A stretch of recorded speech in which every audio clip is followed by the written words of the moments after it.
Entonces,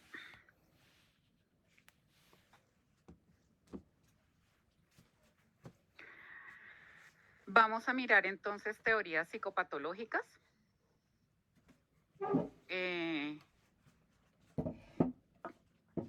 Vamos a,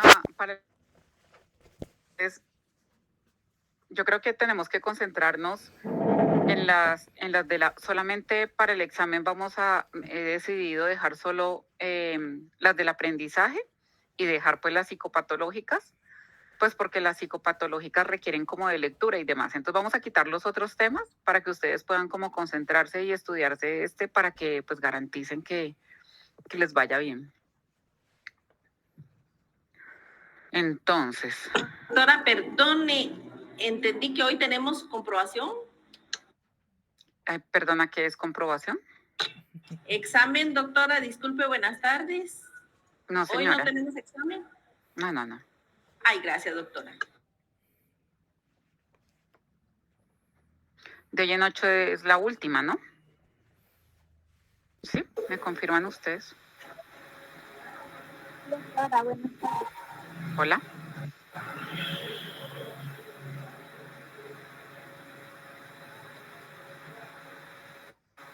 Doctora, buenas tardes. Hola, buenas tardes. Sí, fíjate que estábamos hablando con la doctora del curso del día lunes. Ella sí nos dijo que la otra semana es la última fecha de clases. Ya sí. De ahí es el examen final. Eso le iba a preguntar a Cindy. O sea, de hoy en 8, ¿es solo de hoy en 8 o es de hoy en 8 y otra para el examen? No, solamente de hoy en 8, ¿verdad? No, el 13, sí, el 13 es clases y el 20 es examen final. Ah, qué bien. Bueno. Bueno, está muy bien porque yo considero que, bueno, todas las teorías son relevantes, evidentemente, pero las teorías psicopatológicas, pues denotan cierta, es decir, ahí es importante que hagamos ejemplos y que hagamos, pues sobre todo eso, muchos ejemplos. Entonces estaría muy bien. Ve, espérame un segundo que cogí el listado que no era. Un segundo.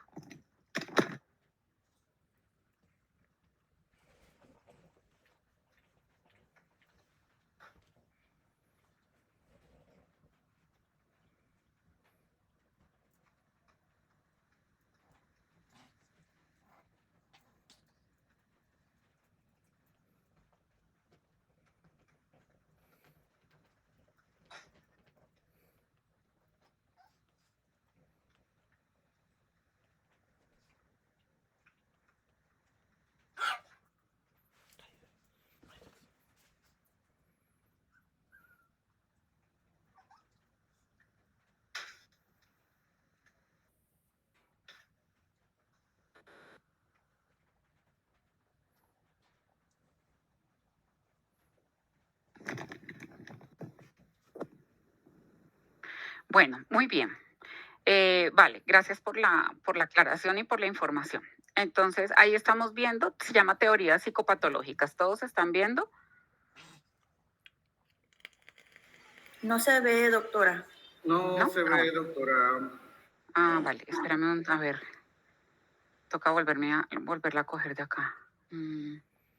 Sea producido. Doctora, disculpe. Hola, Laicha. Fabiola dice que donde ella vive está lloviendo muy fuerte y se fue la energía eléctrica. Vale, muchas gracias.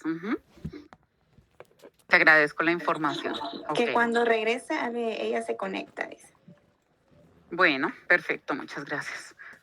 Bueno, entonces vamos a ver teorías psicopatológicas. Entonces, miren lo siguiente. Bueno, antes de empezar el tema, les voy a dar un ejemplo.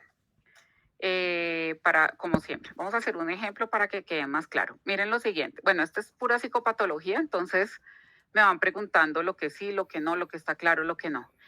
Es muy importante porque la psicopatología, las teorías psicopatológicas son importantes, entre otras, porque Pues porque la psicopatología está muy de la mano con el derecho penal. Digamos que ahí sí hay una relación bastante cercana entre las conclusiones que podemos dar de la psicopatología y en general lo que el derecho nos pide, ¿ok? Entonces, por ejemplo, les voy a contar un caso que es real, es de acá, pero es real y es un caso difícil. Nosotros aquí tenemos un caso, ustedes lo pueden buscar por Google si les interesara, y es el caso el nombre de la víctima se llama Natalia Ponce de León. Natalia Ponce de León es una historia muy dura. Es una chica que, pues nada, es una chica de estrato medio, medio alto, una chica bien, estaba en la universidad. Su mamá, como creo que un hermano, como que los crió y ella trabajó mucho pues para darles la universidad. Digamos que ellos estaban bien económicamente. Y Natalia sacaba a pasear su perro. Tal vez ya como de 22 años, tal vez ya grandecita, 18, 20 años, acabas a pasear el perro. Y lo que cuenta en la historia es que un muchacho del barrio se le acercaba y quería hablar con ella. Y ella como que no le puso mucho cuidado. Ella actualmente dice, pues yo no me acuerdo de él, yo sí recuerdo que alguna vez hablamos, pero y se acercó el tema era como que había un encuentro con los perros, cuando sacaban a pasear los perros. El tema es que, pues usted sabe, uno saca el perro, alguien le habló y le dijo, ay, tan bonito su perro, ya dijo tan bonito y chao, ya. No le puso mucho cuidado a este muchacho y 2 o 3 años después, él se queda todo este tiempo con el resentimiento de que ella no le habló aquel día que sacó el perro, ¿vale? O sea, pasan 3 años, un desconocido, o sea, ellos no eran amigos, no fueron a una fiesta, no tenían personas en común, pero ella lo había visto en el barrio. Entonces, fíjense que cuando yo digo que pasaron 2, 3 años y él ahora dice, es que yo la saludé y ella me ignoró. O sea, fíjese que cuando él dice que ella lo ignoró y que han pasado 3 años, o sea, para que usted se mantenga resentido porque una desconocida no le mantuvo la charla y no quiso seguir hablando con usted, pues ahí ya vemos que hay un rasgo, ¿sí? Hay un rasgo fuerte. El tema es que ella no le puso cuidado, ella siguió con su perro, el tipo se va con su perro y 3 años después más o menos, él la persigue, ubica dónde vive, ubica la casa donde ella entra con el perro y entonces un día timbra y cuando timbra pregunta por ella con nombre y apellido. Dice, está Natalia Ponce de León. Entonces el vigilante le dice, ya voy a avisarle, ¿quién la llama? Entonces él le dice, dígale que soy el novio. Entonces Natalia cree que es el novio y ella baja, pero son esos edificios donde Natalia es la que abre la puerta. O sea, el vigilante le avisó, pero ella abrió la puerta de la calle. Sí, son esos edificios cerrados. Y cuando ella abre la puerta, él le vacía 1 litro completo de ácido sobre cara, cuello y pues le alcanzó a quemar parte del pecho, ¿sí? Pero en las grabaciones se ve cuando le echa el ácido, ella cae y él para un momento y desocupa el ácido encima de la cara de ella, ¿sí? Le quemó toda la cara. Ustedes pueden buscarlo, se llama Natalia Ponce de León. Gracias a Natalia Ponce de León, aquí cambió la ley porque antes eran lesiones personales. Ahora se llama la ley de Natalia Ponce de León y dejaron de ser lesiones personales. O sea, antes era 1 o 2 años y ahora hay un incremento que se llama la nueva ley de Natalia Ponce de León. Cambió la forma como se judicializan los ataques con ácido hacia cualquier persona, por lo menos en mi país, ¿vale? En Colombia. Entonces, este chico, este señor, fíjense que pues uno piensa, porque claro, o sea, socialmente y desde el derecho, la gente piensa, ¿qué le pasó? O sea, ¿por qué él hizo eso? ¿Cierto? Porque ustedes saben que hemos visto casos de eso en exparejas, ¿no? Y de allá viene, o sea, hay exparejas que cuando la mujer los deja, rocían, esa práctica es muy común, pues parece ser que se inicia en los países del este, en Irán, Irak, no me acuerdo si Irán, Irak y los países del este, pero esa práctica pues ha llegado a nuestros países. El agresor se llama Jonathan Vega. ¿Qué pasó con Jonathan Vega? Ahora miremos la historia de Jonathan Vega. Entonces, Jonathan Vega es un niño que no creció con sus padres, él le diagnosticaron esquizofrenia infantil, él tiene esquizofrenia desde niño, su abuelita lo cría y él vive con su abuela y cuando ya ocurre esto, la abuelita va a la fiscalía y le dice, mire, lo que pasa es que él está enfermo, o sea, él no es un delincuente, es que está enfermo. Y muestra la historia clínica de Jonathan Vega. ¿Listo? Entonces, ahí la primera anotación para que ustedes lo tengan en cuenta. Si usted tiene, o sea, si yo tengo una esquizofrenia y cometí el delito y tengo en mi historia médica que tengo esa esquizofrenia desde antes del delito, esa enfermedad mental, ese trastorno mental puede ser un atenuante, ¿verdad? O sea, realmente la enfermedad mental, los que trabajan con delitos directamente o los que son peritos o ustedes lo saben, si esa enfermedad media entre la persona, ¿cierto? El acto, la comisión del delito, ese trastorno mental puede ser un atenuante, ¿sí? O la persona, o se puede justificar la acción, ¿sí? Desde el derecho. Pero si la persona, o sea, si yo cometí el delito y después del delito me busco el psiquiatra y la historia clínica, pues no es válido, ¿verdad? Porque se diagnostica el trastorno mental posterior al delito, entonces no puede ser. Entonces hay mucha gente que le llega, o hay abogados que a mí me dicen, ay, mire, es que esta persona tiene una esquizofrenia, por favor, la puede evaluar. Y yo les digo, dígame, muéstreme la historia clínica. No, no, es que no tiene. Ahí ya es raro, ¿sí? O sea, la historia clínica, la evaluación clínica no puede aparecer después de la comisión del delito. Entonces, en este caso, la abuelita de Jonathan Vega, que es un caso horrible, ¿sabes? Porque él 2 veces, o sea, él se aseguró de quemarle toda la cara a esta chica. Pero ¿qué es lo que ocurre? La abuelita llega con la historia de Jonathan de que tiene una enfermedad mental, pero esta enfermedad estaba previa a la comisión del delito. Teóricamente, ese de él podría tener un atenuante. Bueno, digamos que un eximente. No sé si da para un eximente, pero por lo menos un atenuante o eximirlo de responsabilidad porque la enfermedad mental es la causante de ese delito, ¿verdad? Entonces, en los códigos penales en general de los países similares como el nuestro, Inglaterra es un poco diferente, pero pues también creen el concepto de responsabilidad, evidentemente. Pero fíjate que el juez evalúa si esa enfermedad es la causante del delito o no. En el caso de Jonathan había enfermedad mental. Pero ¿qué ocurre? Es inimputable una persona si al cometer el delito la esquizofrenia, esa psicosis, hubiera estado presente y explicara lo que él hizo. Entonces, a él lo evaluaron. Entonces, en la evaluación, ¿qué es lo que se le pregunta? Pues seguramente el psiquiatra forense, porque lo evaluó un psiquiatra forense de medicina legal, pues indaga si él tenía alucinaciones en ese momento, ¿verdad? Era una esquizofrenia, entonces tenía un delirio de persecución, tenía alucinaciones, tenía algo que respondiera o diera explicación a la comisión del delito. Y lo que el psiquiatra encontró es que no. En este caso, en ese momento que él comete el delito, no tenía alucinaciones, no estaba delirando. La investigación de policía, acuérdense que en este tema pues de criminología, nosotros tenemos el criminalístico, el investigador criminal, el psicólogo forense, el psiquiatra forense y si se quisiera el criminólogo, ¿verdad? Como lo vimos al inicio. El psiquiatra forense lo que explica es que él estaba consciente de los hechos en el momento que le riega el ácido a Natalia por encima. ¿Por qué sabemos que estaba consciente? Le encontraron el recibo de donde compró el ácido. El ácido lo compró como que una semana antes.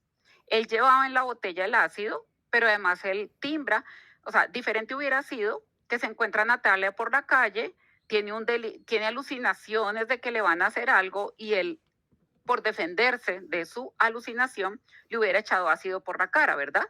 Ahí sí diríamos que es la enfermedad mental, la alucinación, la que es la causante de ese delito. Pero en este caso él no tenía alucinaciones, él no estaba delirando. Ahí está el recibo de donde compró el ácido, lo compró desde antes, las cámaras de policía judicial muestran que él estuvo persiguiendo, Luego, además de que compra el ácido, analizan el ácido que compró y encuentran que él tenía en ese frasco no solo el ácido, sino que al ácido le echó Boxer. Allá también se llama Boxer, ¿cierto? El pegante amarillo, ¿o cómo se llama? Boxer, ¿sí? El que consumen los chicos por la calle, el que inhalan los jóvenes por la calle. ¿Cómo lo llaman? Pegamento de zapato. Pegamento de zapatos, sí, ese. Aquí le llamamos Boxer, ¿vale? Entonces, pegamento de zapato. Entonces, se encontró que ese ácido, imagínense, él no solamente llevaba el ácido, sino que tuvo la conciencia y la voluntad y cogió pegante y le echó pegante al ácido para que el ácido se le quedara pegado a esta niña en la cara y no cayera tan fácil, y eso generó en ella consecuencias terribles. Lean la historia de Natalia, ella sacó un libro, tiene unas canciones, ha montado una fundación, pues su vida evidentemente cambió, ha sido terrible. Ella dice que los dolores que sintió, pues se le cayó parte de la nariz, ella la tienen que reconstruir toda su cara. Actualmente se ve bastante bien, pero ha pasado por no sé cuántas operaciones, ha sido muy duro, pobrecita. Pero ha sido un caso emblemático que, como ella es de un estrato social un poco más alto, pues tuvo el impacto que ha tenido para transformar la ley en Colombia, porque muchas más mujeres en Colombia han sido quemadas por ácido, pero el caso de ella fue el que permitió este cambio. Entonces, miren lo siguiente. Ahora sí vamos a la diapositiva con base en el ejemplo. ¿Listo? Ese es el ejemplo. Ahora, pregunto yo a los que están pendientes aquí ahorita. De lo que ustedes recuerdan de los trastornos de personalidad, o sea, él no tiene enfermedad mental. Él tiene enfermedad mental, una psicosis, una esquizofrenia. Recuerden que las características de la esquizofrenia es que aparecen alucinaciones y delirios. Para que sea esquizofrenia, ¿no? Tienen que ser las dos condiciones. Vuelvo y repito, en ese caso él no estaba alucinando ni demás. Pero entonces dice, si no estaba alucinando, ¿qué le pasó? Entonces el tipo dice, es que ella no me puso cuidado, un día yo estaba en el parque y me ignoró. ¿Qué rasgo de personalidad apunta? ¿Qué hipótesis podemos tener de Jonathan Vega con la información que les he dado de él? Porque lo que hizo que cometiera el delito no fue el trastorno mental. Hablemos de personalidad. ¿Qué personalidad apunta a lo que él hizo? ¿Quién quiere dar una hipótesis? Antisocial, sí. Tal vez el grupo B, doctora, posiblemente antisocial o límite, ya que la ambivalencia está muy marcada, como usted dijo que no le hizo caso. Muy bien. Es mi sugerencia. La primera, antisocial, ¿verdad? Antisocial. Es antisocial. Sí, sí, muy bien, Nadia. ¿Cuál otro? Rosa, ¿tienes otra hipótesis o antisocial? Doctora, pienso que, como dijo Nadia, es antisocial. ¿Por qué? Porque él agrede y no respeta, ¿verdad? Y desafía la ley. Sí. Pero también tiene un poco de rasgo del límite, ¿verdad? Porque el límite tiene precisamente esas características. Pero yo más pienso que es antisocial, doctora. Antisocial y límite. Vale. Bueno, hay otro detalle ahí, Cristian de Jesús. ¿Qué detalle crees tú que es relevante? Doctora, yo pienso que podría ser un rasgo narcisista también, porque como él dice, ¿verdad? Él no atrajo la atención que él necesitaba en ese momento, ¿verdad? Entonces le lastimó esta parte de su ego, podemos decir. Ajá. Muy bien. Por su rasgo narcisista. En parte podría ser narcisista. Falta una hipótesis. ¿Cuál creen ustedes? ¿Cuál otro falta? Hay un detalle importante.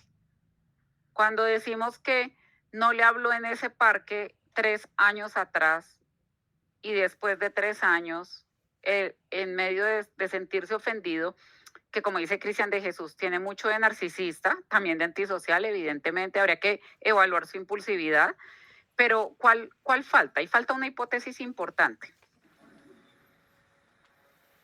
Doctora, tal vez esquizotípico.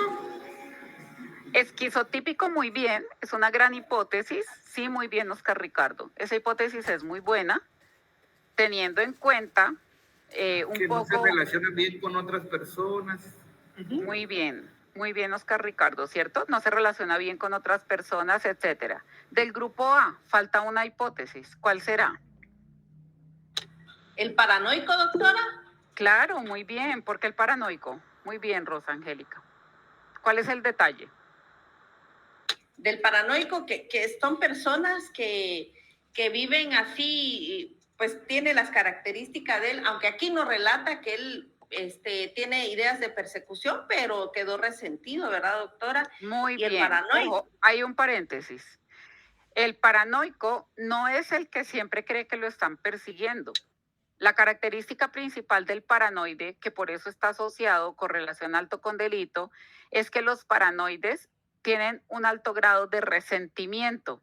El DSM-5 dice, no olvidan ofensas antiguas y mantienen resentimiento sobre esas ofensas. Así textualmente lo dice el DSM-5.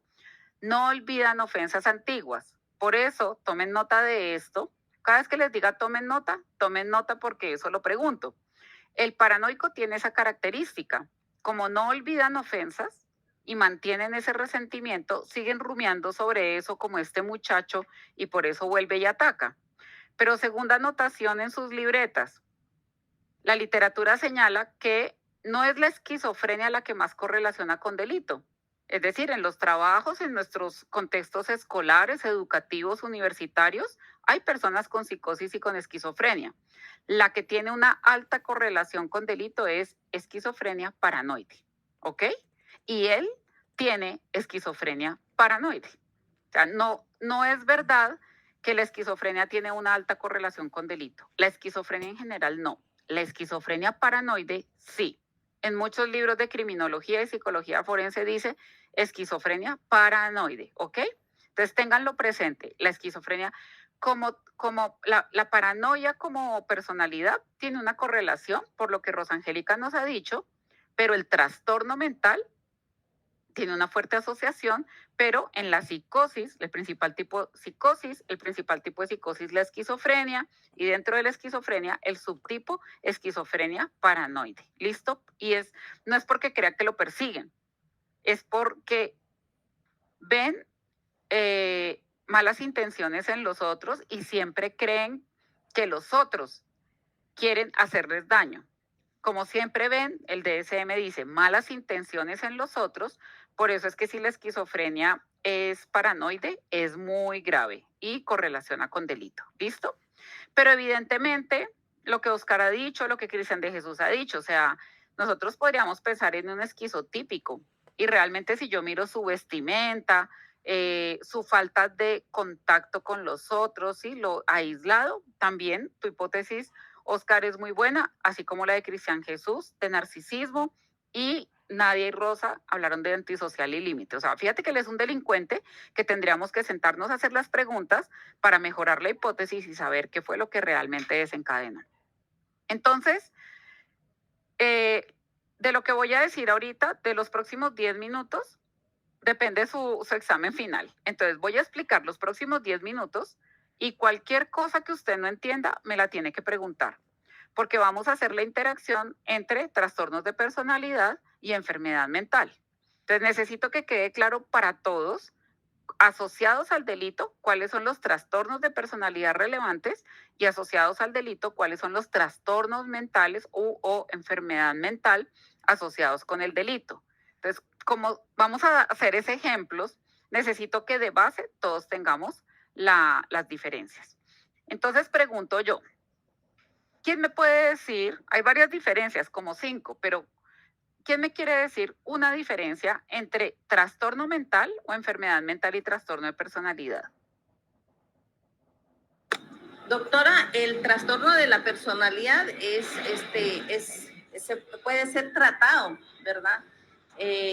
No, como lo dice el nombre, es de la personalidad, pero la enfermedad mental, eso ya es biológico, ya tiene una combinación, doctora.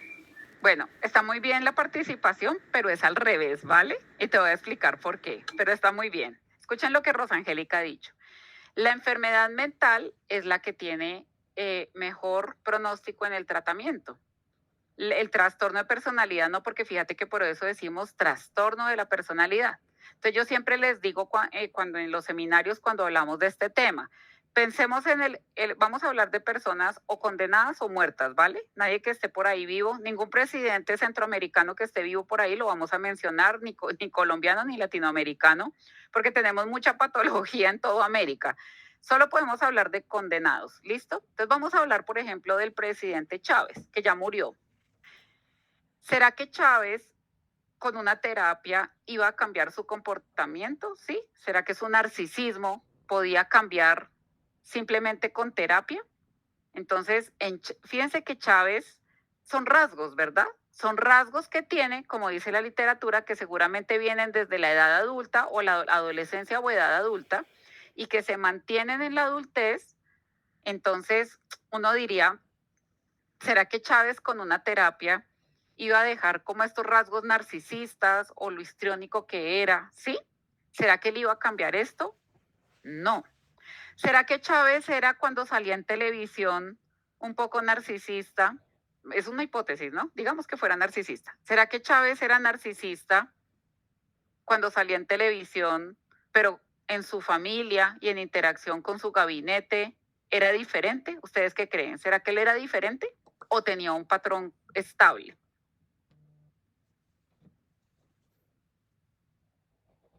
¿Será que los rasgos los dejas en casa o los dejas en un contexto o se mantienen? Doctora, pienso que los narcisistas llega el momento que ellos sacan a relucir esa forma, ¿verdad? Pero normalmente ellos lo mantienen oculto, pero sí se ve por el lenguaje corporal, su forma de ser, su forma de direccionarse. Son rasgos. Por eso decimos rasgos de la personalidad o trastorno de la personalidad. Fíjense ustedes. Entonces, si son rasgos, es porque se mantienen en el tiempo. Entonces, ¿será que alguno de los psicópatas la psicopatía es un trastorno de personalidad? ¿Será que los psicópatas, ya lo hemos hablado, mejoran o cambian con el tiempo? No, porque es un trastorno de la personalidad. El trastorno de la personalidad no hay tratamientos efectivos, solamente a veces algunas personas se modifican un poquito, afectan todas las áreas del individuo. La enfermedad mental no siempre. Digamos que usted tiene, dentro de la enfermedad mental están las fobias, por ejemplo. Usted puede tener una fobia a los perros o a las alturas o una fobia social y eso no afecta todas las áreas de su vida. Usted simplemente tiene una fobia. Mientras que si usted tiene un trastorno de la personalidad, si usted es dependiente, tiene ese trastorno de personalidad dependiente. Por eso la gente cambia de pareja y vuelve a sufrir y llorar y cambia de pareja y otra vez su toma de decisiones depende del otro, sus acciones dependen del otro, les queda difícil, hacer un cambio con su pareja, pues porque dependen de ella. ¿Me hago entender? La persona cambia de pareja y el trastorno no desaparece porque esta persona cambie de pareja. Si hay un trastorno por dependencia, por eso se llama trastorno de personalidad, porque depende del otro así cambie de relaciones, ¿sí? ¿Será que los niños que tenemos, los chicos que tenemos en nuestros países, que tienen 14, 12 entradas a la cárcel por hurto, niños que arrancan desde los 12, 13, 14 años y uno ve a los 30 y ya tienen 12 ingresos, 20 ingresos?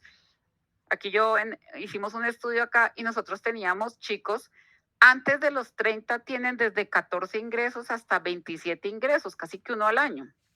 Entonces, ¿será que estos chicos que tienen trastorno de la personalidad antisocial, si se inició antes de la adolescencia y se mantiene en la adultez, cambian? Difícilmente. Muchos de ellos no cambian. Por eso se llama trastorno de personalidad antisocial. Igual que el narcisista, trastorno narcisista de la personalidad, igual que el paranoide del que estamos hablando, trastorno paranoide de la personalidad. ¿Listo? Entonces, para cerrar esa parte, diferencias. En uno hay tratamiento y en el otro no hay un tratamiento tan efectivo. 2, el trastorno de personalidad afecta todas las áreas del sujeto. La enfermedad mental no. Si yo tengo una depresión, me afecta algunas cosas. Si tengo una fobia social, me afecta la interacción, el miedo, pero no me afecta todo. El trastorno de personalidad afecta todas las áreas del individuo. El trastorno de personalidad se inicia desde la infancia y adolescencia, tiene que aparecer antes de la edad adulta para que neurológicamente quede instaurado el patrón, aparece desde antes de los 18 años y permanece toda la vida adulta. La enfermedad mental no. Yo puedo tener una depresión a los 5 años, me llevan al psiquiatra infantil o al psicólogo infantil y desaparece. O me puedo dar una depresión. Nunca sufrí depresión y me da una a los 22 años. Aparece y desaparece. O la gente que nunca ha tenido depresión y cuando se pensiona a los 57, 59 años, 60 años, se deprime. La depresión puede aparecer y desaparecer en cualquier etapa de la vida y con medicación se mejora y no tiene que ser antes de los 18 años. El trastorno de la personalidad, las características aparecen desde antes de los 18 años y se mantienen. Y última diferencia, nunca podemos diagnosticar un trastorno de la personalidad en la infancia. Nunca. Porque recuerden, si decimos trastorno de personalidad narcisista en un niño, aquí en mi país te ponen un disciplinario, me imagino que allá también. Porque si la otra parte se da cuenta, dice, pero ¿cómo así que trastorno de personalidad en niños? No es que la personalidad se forma después de los 15, 17, cuando llega, por eso es de personalidad. La personalidad no está definida en los niños. Entonces, no podemos hablar de personalidad en los niños. Y a partir de los 15, dependiendo, en antisocial se dice que a partir de los 15. Entonces, en la personalidad las características aparecen antes de los 15, pero el trastorno se tiene toda la vida. En enfermedad mental puede aparecer y desaparecer en cualquier etapa de la vida de la persona. Kendra. Buenas tardes, doctora. Hola. Y, por ejemplo, así en los niños que presentan trastornos de la conducta, y ya relacionarse así, por ejemplo, con agresión en los animales, cuando presentan ese trastorno de la conducta, sí se puede por decir, dar un diagnóstico para algo a futuro, perdón. Pues en Estados Unidos, digamos, las revistas americanas sí hablan de psicopatía infantil, pero en mi país, si tú pones que un niño es psicópata, ahí sí que te cae el disciplinario, porque la psicopatía es un trastorno de la personalidad, ¿sí? Lo que te quiero decir es que así haya literatura que habla de psicopatía infantil, la psicopatía es un trastorno de la personalidad, por lo tanto, teóricamente, solo se diagnostica después de los 18 años.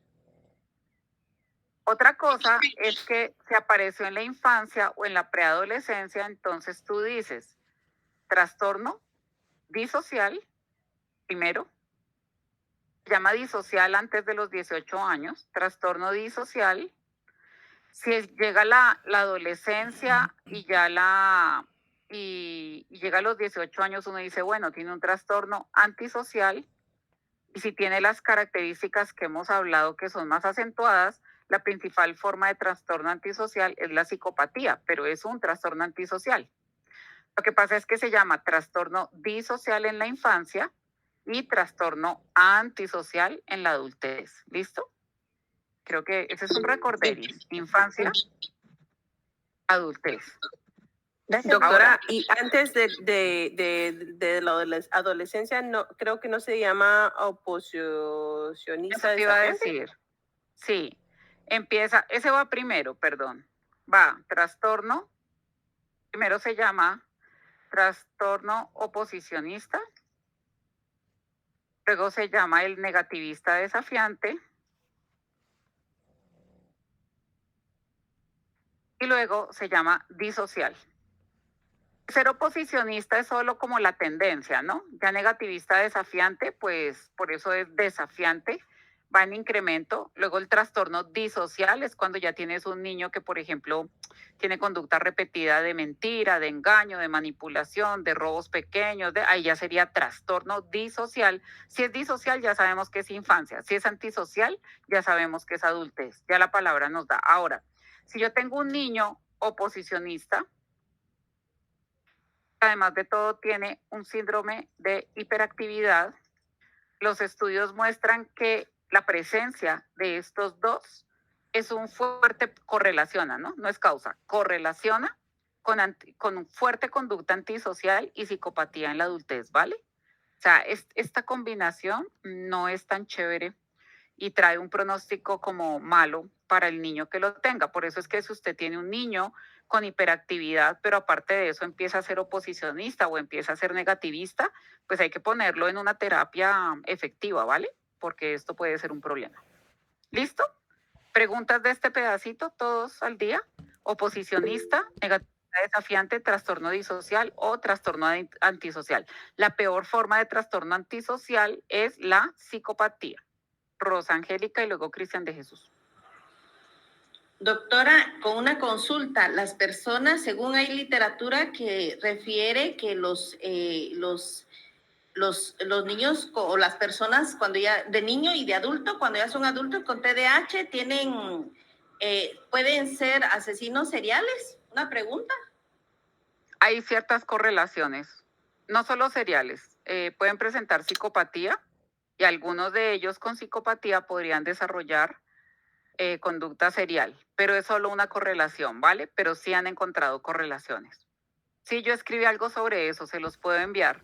Con una profe mía que es experta en psicopatología infantil analizamos el tema y sí, que lo voy a buscar y se los escaneo y se los envío. Tengo un artículo donde habla de eso, esa pregunta de Rosa Angélica, yo se los envío, ¿vale? Cristian de Jesús. Gracias, doctora. Doctora, es que fíjese que yo solo le quería preguntar que pues ahora el trastorno disocial en el DSM-5 creo que no aparece, sino que se llama trastorno de la conducta. Ah, tienes razón, cambió de nombre. Sí, gracias por la anotación. Yo no recuerdo cómo queda, tenemos que mirarlo. No soy, ¿saben? No soy experta en niños, me dedico más a la conducta adulta, pero ya no se llama disocial en el DSM-5. Muchas gracias por la aclaración. Claro, hasta hace 2 años o 3 años era disocial, y ya vemos en las publicaciones que se deja de usar. Como hay trastorno de la conducta, simplemente trastorno de la conducta se llama. Hay que buscarlo, lo busco y lo miramos. Sí, así aparece, doctora, como trastorno de la conducta. Vale, gracias por la aclaración, muy relevante, sí señora. Bueno, entonces miremos, ya con esa claridad, entonces vamos a ver, entonces ya les voy a ir preguntando para que quede claro. Entonces miren, las primeras diapositivas que tienen para esta semana dice, en penal se debate sobre la imputabilidad de una persona o la inimputabilidad, ¿sí? Entonces dice, requisitos para considerar imputable a una persona. ¿Cuáles son esos 2 requisitos? La cognición, que en el momento de la acción el sujeto posea la inteligencia, y B, que el sujeto goce de su libre voluntad, ¿verdad? Entonces, hay 2 elementos, uno cognitivo y otro volitivo. El concepto de imputabilidad o inimputabilidad en su defecto, pues es un concepto que une a todos los profesionales de la salud, es decir, al criminólogo, a los peritos y todos nosotros en unión con los profesionales del derecho, porque ahí es donde el derecho requiere de nosotros. Es decir, el juez le dice a uno en psicología forense, oiga, dígame usted si esta persona tenía el coeficiente intelectual para entender lo que hizo, comprensión, inteligencia, cognición, y dígame, una cosa es que lo haya comprendido racionalmente y otra cosa es que haya actuado a voluntad. Es por eso que la imputabilidad es el conjunto de condiciones psicobiológicas de las personas requeridas por las disposiciones legales vigentes para que la acción sea comprendida como causada psíquica o éticamente. Implica la imputabilidad, miren los 2 elementos, el factor intelectivo, es decir, el saber, y el factor volitivo, que quiere decir el querer. Una cosa es lo cognitivo, ¿cierto? Por eso, un imputable es una persona que sabe lo que hace y quiere hacerlo. ¿Listo? Es una persona que sabe lo que hace y quiere hacerlo. Entonces, voy a dar ejemplos y yo les voy preguntando. Digamos que yo tengo una persona que tiene un CI, el coeficiente intelectual, por debajo de la media, ¿sí? Y digamos que esta persona o sea, nosotros podemos tener limitaciones cognitivas pues diferentes, ¿no? Las que nos da el DSM-5, pero no vamos a dar una específica. Entonces, mi pregunta es, tengo una persona con limitación cognitiva. Entonces, voy a irlos nombrando, ¿vale? Javier, ¿estás por acá? ¿Tú crees, Javier, que Aquí una estoy. persona con limitación cognitiva, si yo tengo un chico, pensemos en un adolescente, y ese adolescente que tiene una limitación cognitiva empuja a otro, y el otro niño se cae, o el otro chico se cae, se pega en la cabeza y declaran que tiene un trauma cráneoencefálico? A ese niño, ese chico, podríamos decir que es inimputable. ¿Tú qué opinas? Pienso que no es, para mí no, bueno, o sea, me la puse difícil. Ahí hay varios elementos. Lanza uno y ya que otro O compañero sea, complemente. para mí no podría ser, para mí es inimputable porque no se sabe más del por qué. Si solo lo hizo, puede que haya sido un reflejo o algo que él vio de alguien más. Por eso podría haber sido volitivo también, pero no sé. Para mí al principio Bueno, no podría, muy bien. al principio no podría ser imputable, todavía no. Digamos que el contexto es que están en una reunión y el chico se asusta y lo empuja, y al empujarlo se pega ya. Sí, ¿Qué pensarías? Es inimputable. Ahí sería inimputable, ¿sí? Sí. Margarita, ¿cuándo sería imputable? Gracias, Javier. En ese ejemplo, ¿cuándo tendríamos imputabilidad? ¿Tú qué crees?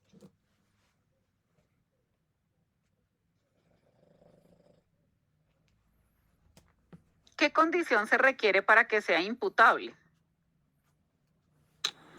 Tener la... Espérate, Rosangélica, dame un segundo. Karina, en ese ejemplo, ¿qué se requiere para que sea imputable?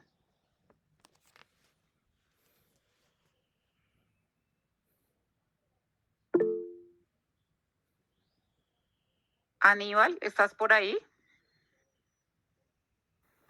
Sí, doctora. Dame un ejemplo. ¿Qué condición debería, ya te doy la palabra, Oscar, qué condición adicional debería haber para que se considere imputable? Bueno, primero debería de haber la cognición y la voluntad, ¿verdad? Habiéndose entendido que existe una limitación en ese aspecto. Pero por otra parte, ¿verdad? Para que sea imputable también y que exista la voluntad con un propósito de malintencionar o lastimar, ¿verdad? Dependiendo del contexto, en este caso, si no se asustó y no haya sido un reflejo, ¿verdad? Haya existido como tal la voluntad de hacer daño, ¿verdad? A pesar de que exista, pienso yo, una limitación cognitiva, es un poco complicado, ¿verdad? Porque sí existe la voluntad de, pero quizás no toma en cuenta la gravedad, quizás, Pues él se de esta asustó, ¿ves? decisión. Él se asustó. Imaginen que yo estoy aquí, alguien se me acerca, lo único es que tengo una limitación cognitiva, pero podría pasar con alguien que no la tiene. Vamos a poner el mismo ejemplo, pero digamos que no hay una limitación cognitiva. Okay. Yo no tengo una limitación cognitiva. Estoy en una farra, en una fiesta. Estoy en la fiesta y alguien se me acerca y yo grito. Me coge por detrás y yo grito y lo empujo. Y el otro se da contra la nuca y ahora le dicen que tiene un trauma cráneoencefálico. ¿Fue a voluntad? ¿Yo quería causarle ese trauma cráneoencefálico? No, pienso Claro yo que no es porque me imputable, asusté, ¿verdad? Claro, O sea, sí. ahí el ejemplo es el mismo si tienes a alguien con limitación cognitiva, si no lo tiene. Si yo veo las cámaras donde estamos en la fiesta, con limitación o sin limitación cognitiva, yo me asusté. Entonces lo tiro. Ok, Y si lo tiro, estuvo, si fue ese factor de que se haya asustado como tal y haya reaccionado de esa manera, sí exacto. pienso yo que no es imputable también, ¿verdad? No es, ¿verdad? Porque no tendría esa. Oscar Ricardo, ¿qué ibas a decir? Sí. Gracias, Aníbal. Sí, yo iba a decir que en el primer ejemplo del niño usted dijo si era posiblemente Inimputable. Lo único O que faltaría imputable. para hacer eso es que fuera mayor de edad. Y luego que cuando existiera, en el segundo ejemplo que puso, siempre va a ser como que, digamos, un delito, pero doloso. Ajá, sería doloso, ¿verdad? Sería, bueno, no, si lo empujó por No, el perdón. susto, sería No, culposo. culposo, sí, es por el susto, sería culposo. Sería culposo, Más ¿verdad? sin intención ni nada, ajá. Sería Sin voluntad. culposo. Ajá, exacto. Entonces, ahora, yo les pregunto, ¿cómo hago yo, Nadia, Melissa, ¿estás acá? Sí, Nadia. doctora. ¿Cómo hago yo, cómo crees tú que hacemos los psicólogos para evaluar la voluntad? Porque es que en penal, finalmente si nosotros nos contratan como peritos o como criminólogos, ¿cómo los psicólogos o los criminólogos que también están en potestad, pero sobre todo los psicólogos, evalúan la voluntad? ¿Cómo sé yo si alguien lo hizo a voluntad o no? No sé, doctora, tal vez a través de una entrevista clínica con el agresor. Ajá. ¿Y qué indagarías? ¿Cómo sé yo? Tal vez conociéndolo, ¿Cómo sé haciendo yo preguntas, esta persona? conociéndolo, poniendo escenarios y que él explique qué haría en situaciones así. No sé, Estás Ajá. analizando como la cadena de acontecimientos. Exactamente. Ahí te acercas, pero Hacerse así, un examen mental, evaluar cómo es su juicio, su control, su juicio. Ujú. todo. Iba a ir Víctor. más Ajá. a detalles. No sé, es mi manera, no sé. Vale, Nadia. Muy bien. Bueno, podrías hacerlo, pero Víctor, ¿qué vas a decir? Sí, quizá en la evaluación mental siempre verificamos el curso del pensamiento, ¿verdad? Ajá. El juicio, la coeficiencia intelectual, la orientación en tiempo y espacio. Si la persona está consciente del tiempo y todo eso, pues miramos la voluntad que sí lo hizo, tuvo esa acción. De lo contrario, si no existe voluntad, pues la persona está perdida en esas características, ¿verdad? Tiempo, espacio, y su CI pues es bajo. Vale. Eso, bueno, en mi caso, mi punto de vista. Ricardo dice, si hubo planeación. Fabiola dice, tenemos que averiguar si se siente arrepentido o culpable. Pues realmente, si se siente arrepentido o culpable, podría acercarnos un poquito al concepto de voluntad. Sin embargo, si se siente arrepentido o culpable, nos dice qué tan antisocial o qué tan psicopático es, ¿verdad? Si no siente culpa, más psicopático. Si tiene culpa, podría ser una persona con rasgos antisociales que se siente un poco culpable. Dice Rosangélica, el examen mental. Sí, pero dentro del examen mental, ¿qué aspectos evaluarías para mirar voluntariedad? Si hay voluntad para cometer el delito del examen mental que tú dices, Rosa. Oscar, mientras... Sí, ahí me acordé de la escuela clásica, del decidir si lo hacemos o no. Si tenemos las dos opciones, Tendrías que mirar el desencadenante también, ¿no? ¿Cuál fue el desencadenante para... Fíjense que en el de Jonathan Vega estamos evaluando que él, el desencadenante cuando lo entrevistan, dice, es que ella no me saludó. Fíjense que él no es que esté actuando inconscientemente. No, él sí había una motivación para cometer el delito y la primera que él señala cuando llega a la fiscalía es, ella no me saludó un día hace 3 años cuando saqué el perro. Rosa, ¿qué aspectos del examen mental crees tú? Pienso que lo más relevante, doctora, son las emociones, ¿verdad? Los sentimientos y los pensamientos, ¿verdad? No, pero ¿qué de eso te lleva a decidir si la voluntad está afectada o no? No lo puedes decir así en general. ¿Qué evalúas de ahí? Por ejemplo, Oscar decía, la capacidad de planeación. Eso hace parte de lo cognitivo. Tú miras si planeó o no planeó el delito. Por ejemplo, Jonathan Vega compró el ácido, le echó boxer. Sabemos que fue planeado. Fíjate que no decimos la cognición, la emoción, no. ¿Qué de la cognición? O sea, si es volitivo, tenemos que mirar qué indicadores hay que nos hablan de la voluntad. Cristian de Jesús, ¿cuál otro? Doctora, Bueno, yo levanté la mano sin querer, pero podría ser, doctora, que se evalúe, bueno, el juicio se evalúa su pensamiento, si tiene un pensamiento abstracto o un pensamiento concreto, su Muy bien. capacidad de introspección, su capacidad para resolver problemas o tomar decisiones, su capacidad o su forma de reaccionar ante situaciones estresantes. Muy bien. Ella ha dado Eh, muy buena respuesta, Cristian de dice Jesús. que Fíjate, ajá, es, termina, perdón. solo es, Vale, mira gracias. que Cristian de Jesús ella habla del juicio, pero ella describe cómo evaluamos ese juicio. Habló de pensamiento concreto y abstracto. Recuerden que habíamos dicho en una sesión pasada, el pensamiento concreto correlaciona con delito, el pensamiento abstracto no. Recuerden que el pensamiento concreto, usted le dice a un joven que está en una pandilla, vaya y mate a esa persona. ¿Por qué? Porque me quiero vengar. Ah, bueno, va y la mata. Pensamiento concreto. Yo he entrevistado gente que no le dice, cuénteme usted por qué mató a esa persona. Ah, porque alias Pirulito me dijo que la matara. ¿Pero por qué? No, me dijo que la matara. Yo fui y la maté. Me hago entender, pensamiento concreto. Usted le dicen haga esto, hace eso. ¿Usted por qué le pega a, yo creo que les había dado ese ejemplo, ¿usted por qué le pega a su esposa? Porque a todas las mujeres se les pega. Pero ¿cómo así, señor? Yo tuve uno que le dije, ¿usted cree que a todas las mujeres les pegan? Yo creo que les conté ese ejemplo, ¿cierto? Y entonces él me dijo, claro que sí, en mi trabajo, él trabaja en obra, en rústica. En mi trabajo todo el mundo le pega a la mujer. Yo le dije, pero usted no ha visto televisión. Me dice, claro, en televisión los hombres le pegan a las mujeres cuando se portan mal. Le digo, pero en todos los programas de televisión, dice, sí, señora. Le digo, pues no todos los que yo veo le pegan a las mujeres. Me dice, porque usted elige fantasía. Entonces, hay una parte de la entrevista donde él me dice, doctora Olga Lucía, ¿a usted su marido no le ha pegado? Y entonces le digo, yo no, a mí nadie me ha pegado. Entonces dice, pero entonces usted es como rarita. ¿Me hago entender? Pensamiento concreto es, todos los hombres le pegan a las mujeres y eso es pensamiento concreto. No cambian con facilidad. Por eso son resistentes a la terapia en centros penitenciarios.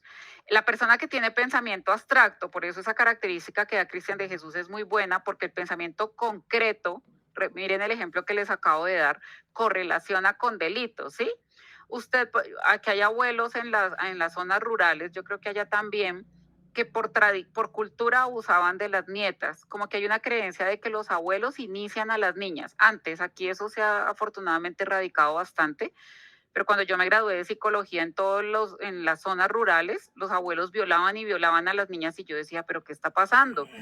Entonces uno entrevistaba a los abuelos y le decía, ¿usted por qué hizo eso? ¿Cómo que por qué lo hice? Todos nosotros iniciamos a las niñas, pero ¿cómo así? ¿Usted no sabe que eso es un delito? Mi papá lo hacía, mi abuelo lo hacía, entonces yo lo hago. ¿Usted sabe que eso es un delito? Pues sí, pero mi papá lo hacía, mi abuelo lo hacía y no salen de ahí. ¿Y a usted no le parece que eso está mal? Todos los abuelos en esta zona inician a las nietecitas, todos, ¿sí? Todos los abuelos, todos los hombres le pegan a las mujeres. Vaya y mate a fulano, listo, yo voy y lo mato. Pensamiento concreto correlaciona con delito. ¿Está claro el pensamiento concreto? No se hacen hipótesis, la persona no se formula hipótesis, no hay pensamiento abstracto, por eso es pensamiento concreto. Entonces, fíjense que cuando hay pensamiento abstracto, yo le puedo decir a un agresor intrafamiliar, pero no haga eso, no ve que no está bien pegarle a las mujeres, y el que tiene pensamiento abstracto puede decir, ¿y por qué no? Pues mire, porque tienen derechos, porque la mujer hay que cuidarla, porque es la mamá de sus hijos. Alguien con pensamiento abstracto puede cambiar, alguien con pensamiento concreto no cambia, pensamiento concreto. Correlaciona de manera alta con delito. Cristian de Jesús dijo, falta de introspección, importante característica cognitiva. Las personas que tienen introspección o insight, lo voy a poner aquí en el chat, insight o introspección, todos aquí hemos usado esas palabras porque somos psicólogos, pues las personas que tienen capacidad de insight, pues es más fácil que modifiquen, ¿no? Que no justifiquen el delito porque tienen insight. Pero el que no tiene insight es al que usted le dice, pero usted se robó eso, mire, ahí está en la cámara. Tan raro, se parece a mí, ese no soy yo. Pero ¿cómo que no? Mire que su saco, su ropa, es a la hora que usted entraba a la fábrica. Ve tan raro, a mí no me parece que sea yo. No tienen insight, ¿sí? ¿Usted por qué se robó esa plata de la empresa? Yo no me he robado nada. pero señora, aquí está su firma, mira, aquí están los registros, hay testigos de que usted se sacó esa plata. No, yo no fui. Eso es falta de insight. Si una persona tiene falta de insight, es muy difícil que mejore. Lo mismo, negación del delito. Entonces, por eso te decía, Rosangélica, que fíjate que todas estas que estamos dando están dentro de cognitiva. Tú no puedes decir cognitiva, sino que hay que, como que tienes que desmenuzarlo, ¿sí? Yo en juicio no puedo decir, sí, su señoría, son las variables cognitivas, solo cognitivas, no. ¿Cuáles? Porque solo cognitiva toca explicarlo, ¿sí? Queda más. Entonces uno dice, mire, esa persona niega el delito cognitivo, justifica el delito. Una cosa es negar el delito, otra cosa es justificar el delito. Niega el delito, justifica el delito, no tiene insight o introspección, tiene pensamiento concreto, tiene capacidad de planeación, la conducta fue predeterminada, fue planeada, todo eso es cognitivo, ¿ok? Entonces, esas son las variables cognitivas, así podemos evaluar la voluntad de la persona, ¿está claro? Otra variable es coeficiente intelectual, está dentro de lo cognitivo, pero hace parte de la capacidad. Tengo una limitación cognitiva, ya sabemos que no se dice, ¿cómo era que le decían antes? Retardo mental, por supuesto, no se usa, decimos limitación cognitiva. Fíjate que ahorita dijimos todas las que analizaríamos diferentes a la limitación cognitiva. La limitación cognitiva es estructural. La literatura dice que no hay una correlación alta entre personas con limitación cognitiva y delito. No sé, entonces si ustedes tienen, yo tengo una persona cercana, hay personas que, yo tengo una primita que tiene una limitación cognitiva, un síndrome de Down. Fíjate que no podemos decir que los que tienen personas cercanas lo saben. Las personas con síndrome de Down son cariñosas, son seres especiales. Entonces, cuando la gente dice, es que las personas, en la cárcel yo escucho, perdón la expresión que voy a decir, con respeto lo digo porque no estoy de acuerdo, pero en la cárcel escucho, abre comillas, es que las personas con retardo son delincuentes. No es verdad. Estadísticamente, la limitación cognitiva no correlaciona con delito. Ahora bien, algunas personas con limitación cognitiva están asociadas con delito, pero tiene que ser la limitación cognitiva asociada con maltrato, asociada con abandono. Si yo tengo un hijo con una limitación cognitiva y tengo los recursos o el Estado me ayuda y le doy terapia, tratamiento y ayudo, se disminuye. Pero sí muchos adultos con limitación cognitiva en la adultez desarrollan agresión. Entonces sí hay una correlación, pero es baja. Pero que nuestros centros penitenciarios y los de Centroamérica y los de Norteamérica estén llenos de personas con limitación cognitiva que cometen delitos, no. Es un porcentaje bajito de la población penitenciaria. Sí los hay, porque como actúan por instinto, si son maltratados de niños o de adolescentes en la adolescencia, pues desarrollan agresión. Pero la literatura lo explica muy bien, es por el maltrato que han recibido. Eso sumado a que son más su conducta es instintiva, evidentemente se vuelven agresivos, ¿listo? Pero no es causal, es correlacional y repito, la correlación es baja, ¿listo? Entonces, vamos a la diapositiva. Entonces dice, vamos a volver a decirlo, la imputabilidad tiene en cuenta el factor intelectivo y el factor volitivo, es decir, el saber y el querer. Por eso el derecho dice, un imputable es una persona que sabe lo que hace y quiere hacerlo, ¿verdad? Sabe lo que hace es el factor cognitivo y quiere hacerlo es el factor volitivo, querer hacerlo. El segundo es el volitivo, el querer. ¿Ok? Entonces, la pretensión última es evaluar el estado mental del imputado para poder ponerlo en relación con el delito.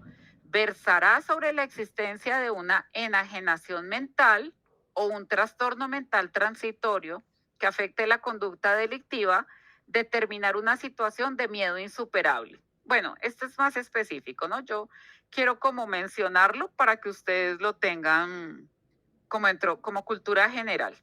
El trastorno mental transitorio es una condición que se da en muy pocos casos, realmente muy pocos casos, trastorno mental transitorio, y es cuando tenemos personas que venían normal No hay ninguna incidencia del medio ambiente. Por ejemplo, yo estoy normal, hoy llego a mi casa y golpeo a todos mis hijos, tengo 7 hijos y los golpeo a todos, y luego de unas horas o días recupero la conciencia y yo señalo que no me acuerdo haberle pegado a mis hijos. Entonces tenemos personas que nunca han sido violentas y se llama trastorno mental transitorio porque fíjense mi ejemplo, es transitorio. Pero ¿cuál es la característica? No hay una causa externa aparente. Otra cosa es que yo llegue a la casa y mi hija mayor venga y me empiece a pelear y a raíz de esa pelea yo les pegue a todos y pierda el control. Ahí hay un desencadenante. Ahí ya se pierde la condición de trastorno mental transitorio. El trastorno mental transitorio aparece la agresión y desaparece sin causa aparente y sobre todo es eso, aparece, luego desaparece sin que la persona haga algo o que haya una intervención externa, puede durar horas o días y la otra característica es que la persona no recuerda lo que ocurrió. A mí me pasa que hay muchos penalistas que me dicen, ay doctora, evalúeme tal persona y la teoría del caso es trastorno mental transitorio. Entonces yo empiezo la evaluación y el señor me dice, no, es que los últimos 8 días no me acuerdo de nada. Hasta ayer recuperé la memoria y le pegué a mi familia. Pero cuando yo le estoy hablando, me cuenta recuerdos del martes, del jueves. Entonces yo le digo, esos días hubo paro aquí. Yo le digo, fulanito, ¿usted dónde estaba el día del paro? Que tiraron piedra, rompieron buses. Yo estaba en el trabajo y yo salí, no sé qué, porque tuve que llevarla. Entonces no tenía un vacío. O sea, si hay un vacío en la memoria es porque hay un vacío, pero no. Él me contó sobre varios eventos a lo largo de esa semana, pero luego le digo, ¿y usted recuerda lo que ocurrió? No me acuerdo cuando le pegué, no me acuerdo cuándo me llevaron. Entonces no puede ser trastorno mental transitorio, porque su ejemplo me está diciendo que ese vacío en la memoria no está, ¿ok? Hace referencia a eso. Lo voy a poner en el chat. Una cosa es el trastorno mental transitorio, es el que acabo de explicar. Otra cosa es el miedo insuperable, que es otra teoría del caso, y la otra es ira e intenso dolor.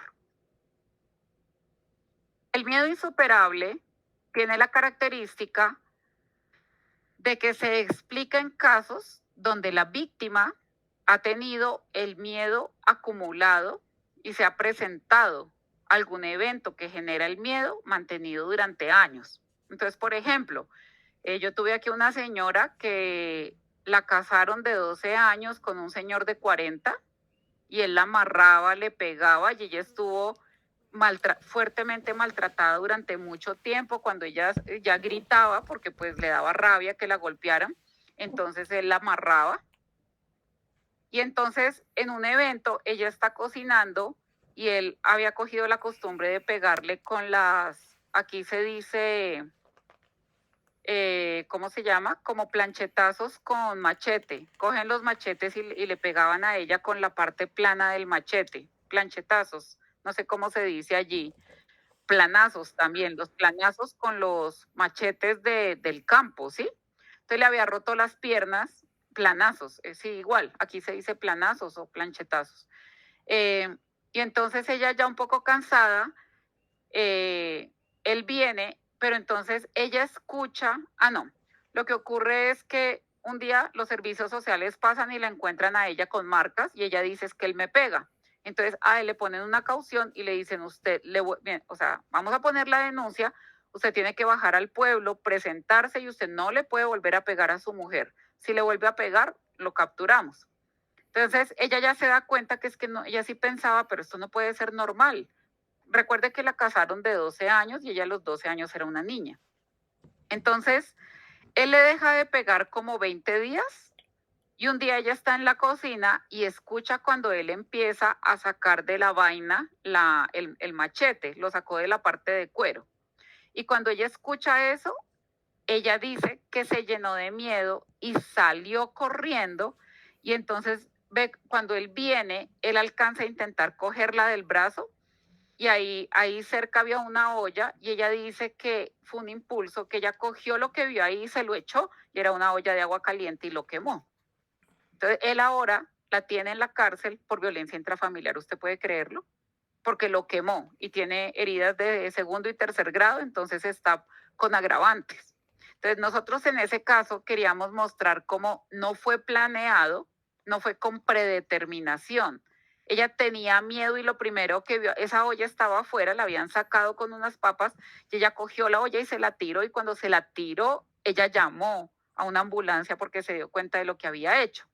En el miedo insuperable, las personas responden de esa manera porque están condicionadas, lo que vimos del condicionamiento clásico, entonces la respuesta es incondicionada. Y lo que queremos probar es que ella no lo planeó. Fue en un momento de miedo, cuando ya vio que le iban a pegar otra vez, que le tiró lo primero que encontró. Lastimosamente afuera de la casa estaba esa olla. Carla. Doctora, en ese caso tendría que ser defensa propia. Sí, eso está escribiendo Laisha, que ya abrí aquí el chat.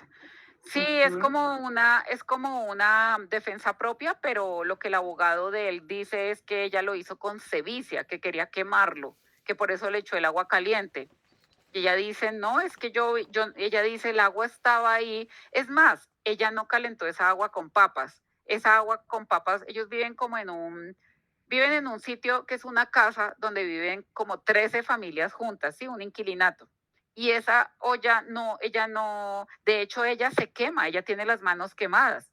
Y la gente dice, nosotros la vimos coger la olla y le echó el agua y ella hasta después dice, tan raro, me duelen las manos. Ella ni siquiera tuvo conciencia de que estaba cogiendo la olla. Entonces sabemos que es en defensa propia, pero se llama miedo insuperable porque fíjense que ni siquiera tuvo conciencia de que ella se iba a quemar las manos. Ella cogió lo que encontró y se lo tiró. Pero evidentemente ustedes saben eso, hay que probarlo. Ahora, Nadia. Doctora, fíjese que hubo un caso similar acá en Belice, desde lo mismo que la mujer sufrió abuso por muchísimos años, solo que ella en defensa apuñaló al hombre 57 veces hasta que colgó los tenis, sí, hasta que lo mató. Y cuando lo entrevistan, pues ella dice que ella no se recuerda cuando lo estaba haciendo en el momento, hasta después, cuando vio la sangre y todo, perdón, lo primero que hizo fue llamar a la policía y de ahí se fue huyendo porque pues tenía tanto miedo de que la iban a meter a la cárcel y que no sé qué tanto y de que no la iban a entender. Entonces, eso está la difícil. ventaja de acá, sí, la ventaja de acá es que aquí sí protegen a las mujeres, entonces logró salir bajo fianza. Ah, qué bien, porque, por ejemplo, no sé, de la experiencia que yo tengo, a ver, si son 3 puñaladas, uno dice, listo, miedo insuperable, o si fuera con rabia, aquí es miedo insuperable, ¿no? Pero si son 57, uy, tiene que ser un muy buen psiquiatra, porque 57, ahí es difícil pensar que no hubo una sevicia, ¿no? Que no hubo sevicia y que no. Pero sí, claro que sí, la literatura describe casos donde las personas vienen tan maltratadas que se nubla la parte del precortes, la gente no piensa bien y actúa con el límbico y puede ocurrir. Pero, uy, más de 50 me parece increíble que la hayan protegido. Ahora, todo está, me imagino, en demostrar todos los testigos que Está den el historial, testimonio. está el historial de de cuántas maltrato. veces se ha hecho, así, exacto, las denuncias que ha hecho y todo. Claro, menos mal ya había denunciado, por supuesto. Imágenes, fotografías de todo lo que ha sucedido. Pobrecita. Entonces, sí. Sí, eso pasa. Entonces, cayó una depresión después porque sí la arrestaron y todo. Y lo primero Claro. que hicieron es quitarle los niños. Entonces, eso fue que pues que el caso se puso más sensible porque intentó quitarse la vida en la cárcel, estando encarcelada, porque dijo pues nunca va a ver sus niños ni nada. Entonces ahí fue cuando pues me imagino que le tuvieron piedad y salió bajo fianza. Claro, claro que sí. Sí, esos casos me parecen fuertes y no siempre, si no hay un buen abogado, no se puede demostrar que ella no tenía la intención de matarlo, ¿no? No es solamente sus previas denuncias, sino que tenga un excelente defensor para que lleve eso a audiencia y que de verdad se compruebe que ella, que decreten una inimputabilidad, ¿verdad? Que es en lo que estamos. Entonces, fíjense el ejemplo, es un muy buen ejemplo, muchas gracias, que la compañera nos está dando, pero ahí tendríamos que decir, ¿aló? ¿Ahí me escuchan? Sí la escuchamos, doctora. Ay, como que se me cayó un momentico, sentí que se me fue, perdón. Fíjense que lo que es lo que aparece acá. La persona planeó, es el factor intelectivo. ¿Ella sabía lo que hacía? Seguramente no. Empezó a usar el cuchillo y ya no pudo parar. Y el factor volitivo, quería hacerlo, o sea, sabía y quería. Eso es lo que tenemos que evaluar. Esto es muy importante. Yo les voy a preguntar por la imputabilidad, ¿vale? ¿Qué afecta la imputabilidad? O sea, en la imputabilidad se tienen en cuenta, como dice la diapositiva, 2 factores, pero tienen que tener en cuenta el intelectivo y el volitivo. Es lo mismo que decir el saber y el querer, o es lo mismo que decir la cognición y la voluntad. Ahí hemos dado varias expresiones, ¿vale?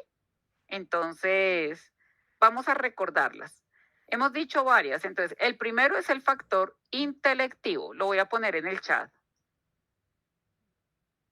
Intelectivo, ¿qué otras expresiones familiares al intelectivo hemos mencionado?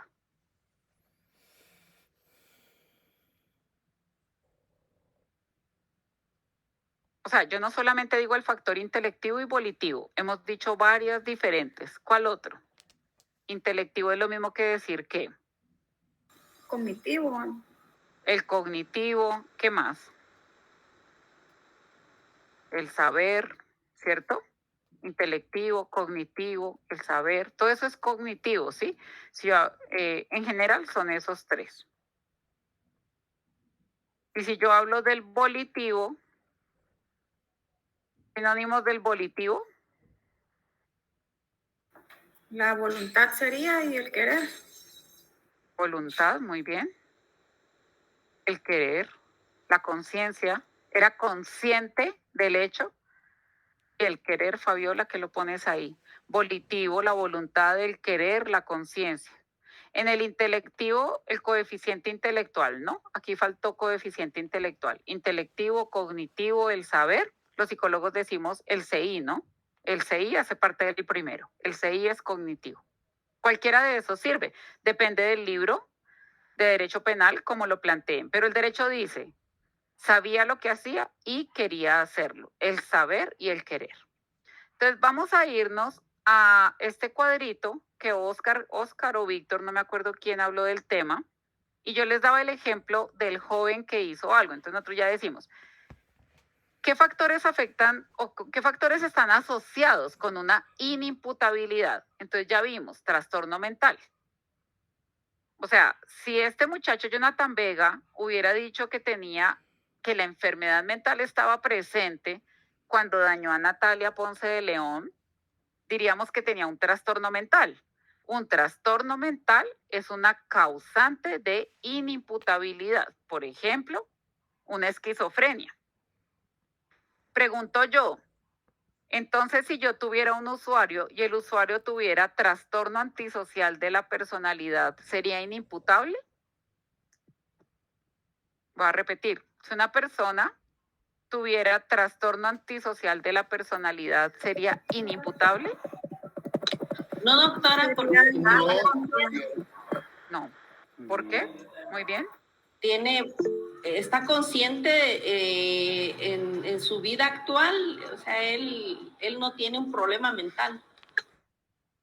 No porque está consciente, no tiene enfermedad mental. ¿Qué más? Su capacidad de comprensión y de actuar no están alteradas. ¿Por qué no está afectada? Porque no tiene un trastorno mental, sino un trastorno de la personalidad. Porque los códigos penales dicen que el trastorno mental es el que está asociado con una inimputabilidad, no el trastorno de la personalidad. Y si no, imagínense los psicópatas libres, los antisociales libres, los narcisistas libres. No, el trastorno de personalidad está asociado, al contrario, con una imputabilidad. Y el trastorno mental con una inimputabilidad. ¿Ok? ¿Está claro? Entonces voy a hacer preguntas. ¿Alguno que no haya hablado? ¿Quién quiere participar? Voy a dar el ejemplo y luego uno que no haya hablado. Si yo le dijera a usted, por ejemplo, que tiene, vamos a hablar de cualquier trastorno mental. Usted tiene una fobia social. y en la fobia social cometió un delito. La fobia social lo llevó a cometer un delito. Mercy, ¿sería imputable o inimputable? Mercy Alejandra. Disculpe, ¿me puede repetir? Solo que no sé. Si tuvieras un usuario que tuvo, ahí te lo puse en el chat, una fobia social, es imputable y digamos que cometió un delito por esa fobia social. No quería una persona salir al tablero, el profesor la obligó y cogió al profesor y lo tiró por la ventana y lo mató. Y el causante es la fobia social. ¿Sería imputable o inimputable? Estoy exagerando, ¿no? Carla, ¿dónde está?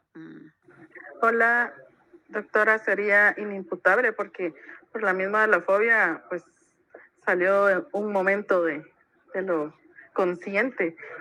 Sí, poco probable, ¿no? Es una exageración, pero bueno, conozco Sí, pero un caso sí de un podría soldado pasar. que tenía una fobia social y lo obligaron, no, una fobia a las alturas, y lo querían obligar a pasar una cuerda y en medio de la fobia empujó a un compañero, se fue en el barranco y lo mató. Y fue por su miedo a las alturas, no por una fobia social. ¿Listo? ¿Será De que con hecho, una... Ajá, dime, Carla. podemos dar un ejemplo, pues, Danos uno. en ese caso, por ejemplo, cuando alguien se asusta o tiene demasiado, se le alteran los nervios por X o Y razón y aruña a alguien, le mete las uñas a alguien, es inconsciente lo que está haciendo. Exacto, sí. No sé, Graciela o Fernanda. Escuchen la pregunta, alguno que no haya hablado. Graciela o Fernanda. Nosotros hablamos las primeras clases de Garavito. Si Garavito mató, decíamos, más de 200 niños. ¿Podría ser inimputable por su psicopatía? Graciela, perdón. Fernanda. Buenas tardes, doctora. Sí es inimputable porque se tendría que evaluar los factores que él sufrió durante la infancia, cómo fue creado y cómo influyó el ambiente en él y cómo era una psicopatía. Fernanda, ¿estás de acuerdo? Sí, doctora, de acuerdo que es inimputable. No es inimputable. ¿Quién le quiere explicar a Graciela y a Fernanda por qué no? Porque para ser inimputable, doctora, tiene que tener un problema mental, un retraso mental.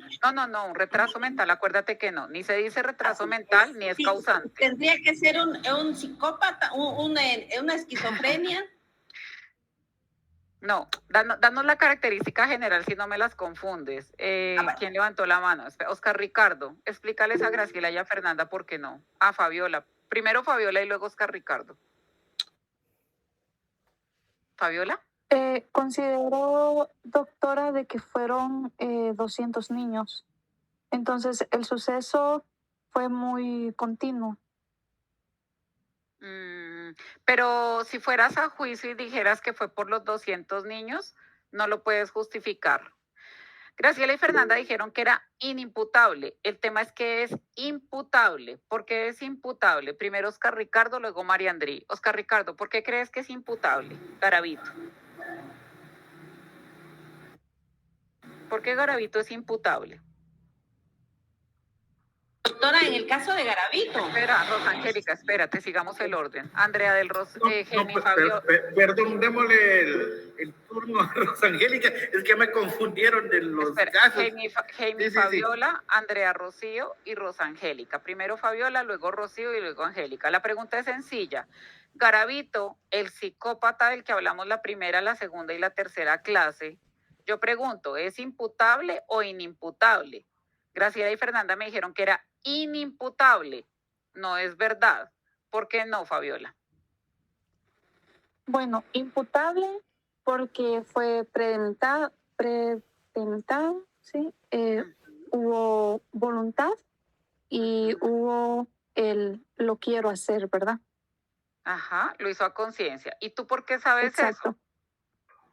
Porque, como mencionaba, el suceso era muy continuo, eran 200 casos.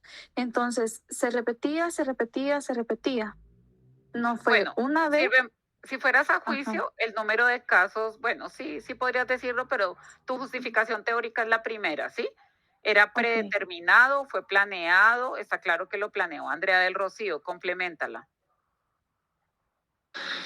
Yo considero que era una persona que actuaba con alevosía, doctora, Sí, pero porque, falta, listo, termina la respuesta, perdona. Ujú. porque él tenía un resentimiento hacia los niños, entonces, como lo dijeron los compañeros, era muy premeditado, por lo Era mismo que premeditado. él no podía ver a los niños, ¿verdad? Entonces él ya traía un resentimiento de eso, de su infancia, entonces, por eso es que yo considero que es imputable. Es imputable porque era predeterminado. Lo otro que dijiste no, porque yo puedo tener una persona con mucha rabia que tiene una depresión y tendría otra condición. O puedo tener a alguien con rabia que tiene un trastorno de control del impulso y eso sí le daría para una inimputabilidad porque la rabia está asociada con un trastorno mental. ¿Me entiendes? O sea, tú dices que es por la rabia que traía de niño. Yo puedo tener gente con rabia que desarrolla trastorno de control de impulsos. Al ser un trastorno mental, podría tener o una inimputabilidad o una rebaja de condena. Pero ¿cuál es el argumento aparte del que ha dado Fabiola y Andrea del Rocío? Rosa Angélica. Bueno, en el caso de Garavito, doctora, es muy fuerte el contexto, la variabilidad familiar que él tuvo, pero él tenía la conciencia, él estaba consciente de todo lo que hacía porque planificaba, planeaba todo, era un criminal organizado, doctora. La primera parte sí, la segunda no, que es lo mismo que está escribiendo Ricardo. Antes de darle a Cristian de Jesús, bueno, Cristian de Jesús, dame tu respuesta.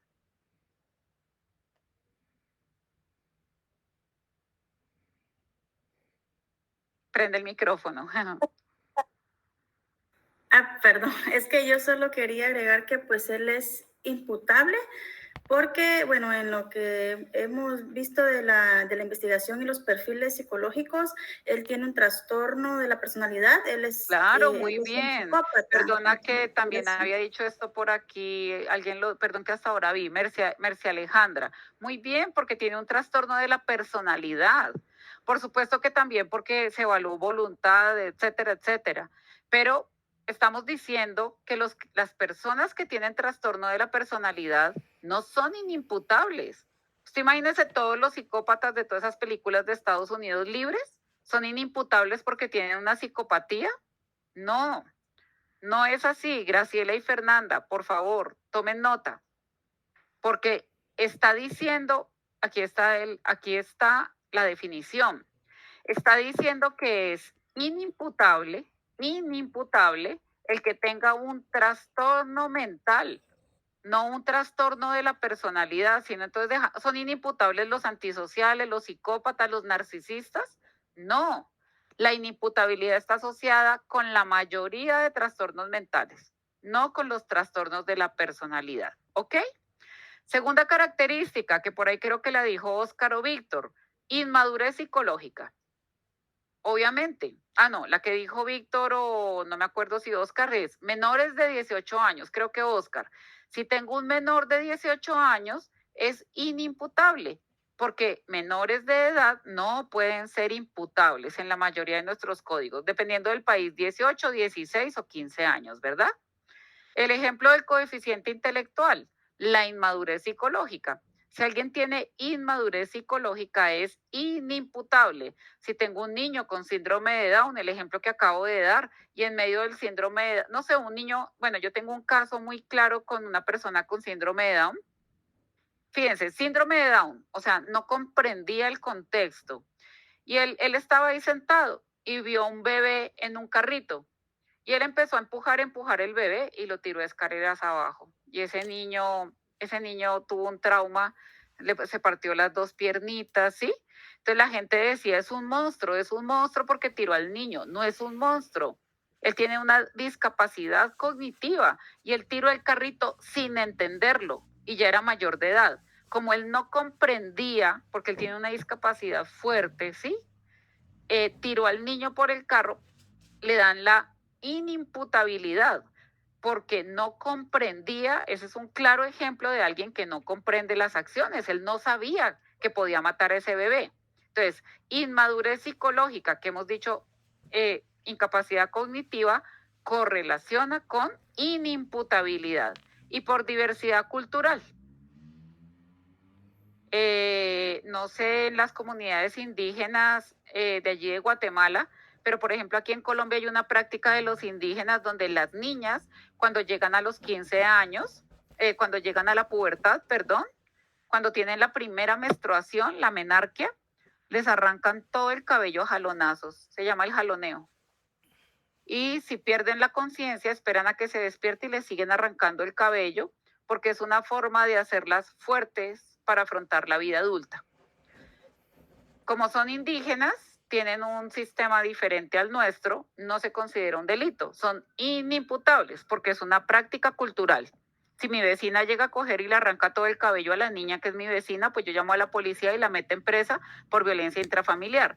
Pero por diversidad cultural, las cosas que se hacen en otras culturas, nosotros aquí tenemos una legislación para los indígenas y otra para la justicia ordinaria, entonces por diversidad cultural, los indígenas que hacen eso pues son inimputables porque es una costumbre. Luisa. Hola, doctora. Fíjese que hablando de lo que usted estaba diciendo también, en algunos otros países, por ejemplo, ¿verdad? Las que son madres primerizas, si no estoy mal es en la parte de África, lo que hacen también es arrancarle los pechos a las personas para que nadie pueda más como volver a tener algún otro compromiso con otra persona, en este caso con otro esposo, más que solo se quede con una sola persona. Y lo catalogan como ya una tradición allá con ellos, ¿verdad? Sí, terrible, como la ablación genital, terrible. De esas cosas me dan mucha impresión, sí, correcto. Rosa Angélica, un ejemplo más suavecito. Esos me dan impresión. Doctora, aquí en Guatemala para la Semana Santa yo no lo sabía. Bueno, hay ciertos lugares también que se practican ciertas situaciones que no son normales, pero para ellos son normales. Para la Semana Santa iba paseando y pasando por un lugar y dijo una señora, a esta niña, o sea, mi niña dijo, a esta niña hay que darle golpes. Y yo dije, ¿para qué hay que darle golpes? Para que crezca o algo así, pero me quedó esa duda y con lo que usted dice, pues sí, coincido. Sí, los dos ejemplos, esos ejemplos que ustedes están dando, sobre todo el que cuentas de quitar los pechos a las mujeres, pues evidentemente en nuestro contexto sería un delito. Entonces, para cerrar ese tema, tenemos son inimputables por trastorno mental, no por trastorno de personalidad, por inmadurez psicológica, porque sean menores de 18 años o por diversidad cultural. ¿Listo? A eso está asociada la inimputabilidad. Entonces, para terminar, esta diapositiva igual la vamos a volver a repetir. Entonces, aquí tenemos los ejemplos que yo les estaba preguntando. Si hay un trastorno de ansiedad, podría haber una inimputabilidad. Si hay un trastorno del ánimo, puede decretarse una inimputabilidad. Si hay un trastorno psicótico, se puede decretar la inimputabilidad. La pedofilia es una enfermedad, es un trastorno mental. ¿Será que la pedofilia está asociada con una inimputabilidad? ¿Qué creen ustedes? Un pedófilo es un trastorno mental, la pedofilia. La pedofilia está asociada a la inimputabilidad. Un juez dice, si usted es pedófilo, queda libre, es inimputable porque es un trastorno mental. No, es una excepción, ¿listo? La pedofilia es una enfermedad mental, sabemos, la zoofilia no importa, la necrofilia puede que no importe, pero la pedofilia es una excepción, ¿listo?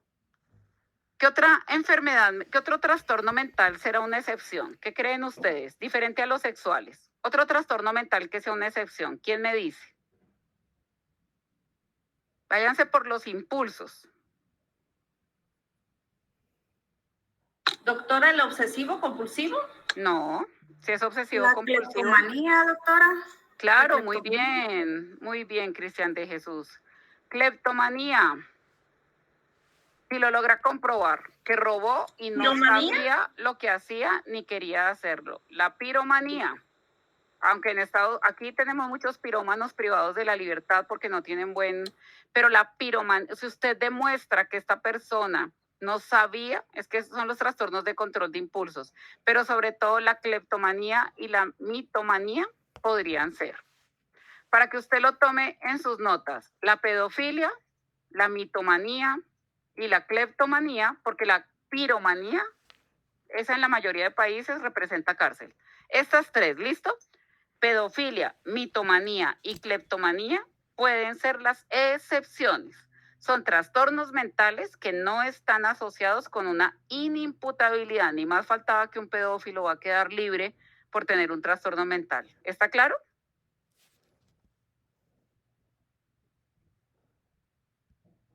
Sí, gracias, doctora. Muy bien, gracias, Javier. Listo, entonces, volvamos a la misma diapositiva. Entonces, aquí tenemos que la mayoría, en este cuadrito, los que todavía tengan dudas, cojan el cuadrito y se lo estudian. En general, los trastornos mentales están asociados con una inimputabilidad. Ya dijimos las 3 excepciones. Y los trastornos de la personalidad, pues no, son imputables. Los antisociales, culpables, límites culpables, narcisistas, paranoides y algunos dependientes. Vamos a ver trastorno por dependencia la otra sesión para dar ejemplos. ¿Listo? ¿Preguntas de este tema? Fíjense que ahí está clarísima la relación entre psicología y el derecho, ¿sí? O sea, si hablamos de la parte jurídica, ahí tenemos una relación estrecha entre el derecho y lo que la psicopatología forense puede aportar. ¿Listo?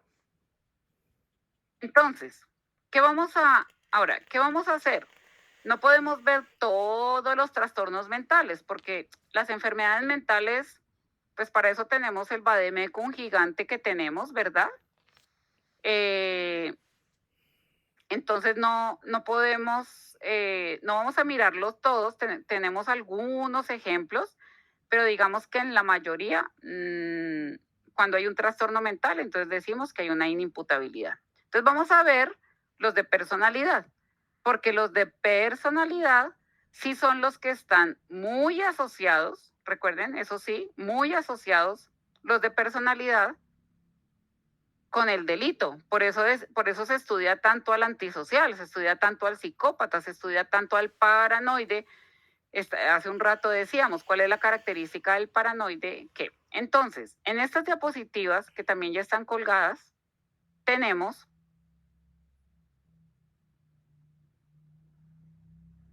por eso es que para el examen nos vamos a centrar en este tema, teorías de aprendizaje y psicopatología, pero sobre todo psicopatología. Deben estudiarse todo lo que hemos visto hoy y dentro de 8 días. Entonces, ¿qué pasa? Hay varios, vamos a ver entonces psicopatología, ahora vamos a ver solo trastornos de la personalidad. Entonces, según el modelo de Milon, ustedes saben, por eso Milon hizo la prueba de Milon. Entonces, él tiene una clasificación que es que hay antisocial, sádico, negativista, límite y paranoide. ¿Por qué es importante Milon? Porque, por ejemplo, el sádico no está en el DSM-5. Si a mí me llega un caso de una persona con características sádicas, pues como no está en el DSM-5, tendría que sustentar un informe por medio de la teoría de Milon. Lo mismo un poco el negativista. El negativista no está en el negativista como tal, se puede tomar del Milon. En cambio, el antisocial, paranoide y límite sí están en el DSM-5. Pero sobre todo estas dos categorías, si las llegáramos a tener en un caso, pues mejor nos vamos a la teoría de Milon, a la prueba de Milon, y no en el DSM-5. Pero en general, nosotros acudimos al DSM-5 y a la CIE-10, ¿verdad? Vamos a verlos hoy desde el DSM-5, no desde la CIE-10, pues para no estar haciendo las comparaciones. Todos aquí sabemos, los trastornos de personalidad se dividen en los del grupo A, los del grupo B y los del grupo C. Aquí en esta diapositiva los tenemos. ¿Cuáles creen ustedes, cuál es el grupo que está más asociado con comportamiento violento? ¿El A, el B o el C? ¿Qué creen ustedes? El B. B, doctora. Obvio, el B, ¿cierto?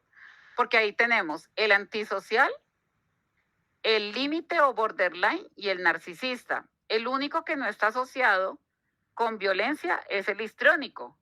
El histriónico es la personalidad que está asociada a los actores, ¿no? A las actrices, actores, actrices y cantantes. Son histriónicos, no correlaciona con violencia. El histriónico, ese no. Pero el antisocial, dentro de esos el psicópata, el borderline o narcisista, el borderline o límite y el narcisista son 3 trastornos que están asociados con conducta delictiva. Muy bien, Mildred, Karina, BBB. ¿Quién levantó la mano? No. Sentí como que alguien levantó la mano, perdón. Del grupo A, ¿cuál estará asociado con conducta violenta? ¿Paranoide, esquizoide o esquizotípico? ¿Cuál será? Paranoide. Paranoide, ya lo dijimos. El esquizoide y el esquizotípico rara vez. Paranoide sí, los otros 2 no. Entonces, más bien voy a poner en rojito los que sí. Entonces, de aquí, el antisocial, ¿verdad? El borderline o límite o borderline es lo mismo, ¿verdad? Y el narcisista. Y del grupo A, evidentemente el paranoide. Decíamos que, ¿por qué? ¿Cuál es la principal característica que nos señalaba Rosa esta mañana? O no me acuerdo si Cristian de Jesús. ¿El paranoide por qué? Cualquiera, abra su micrófono. Por el resentimiento que retienen de forma casi permanente. Porque tienen desconfianza excesiva y guardan resentimiento durante mucho tiempo, por periodos prolongados, porque creen que la gente les hace daño. Y del grupo C, pues ahí digamos que casi no, ¿vale? Del grupo C no, pues porque son los evitativos, ¿verdad? Ahora, eso no significa que, o sea, el grupo C tenemos que cogerlo con pinzas y lo vamos a ver dentro de 8 días.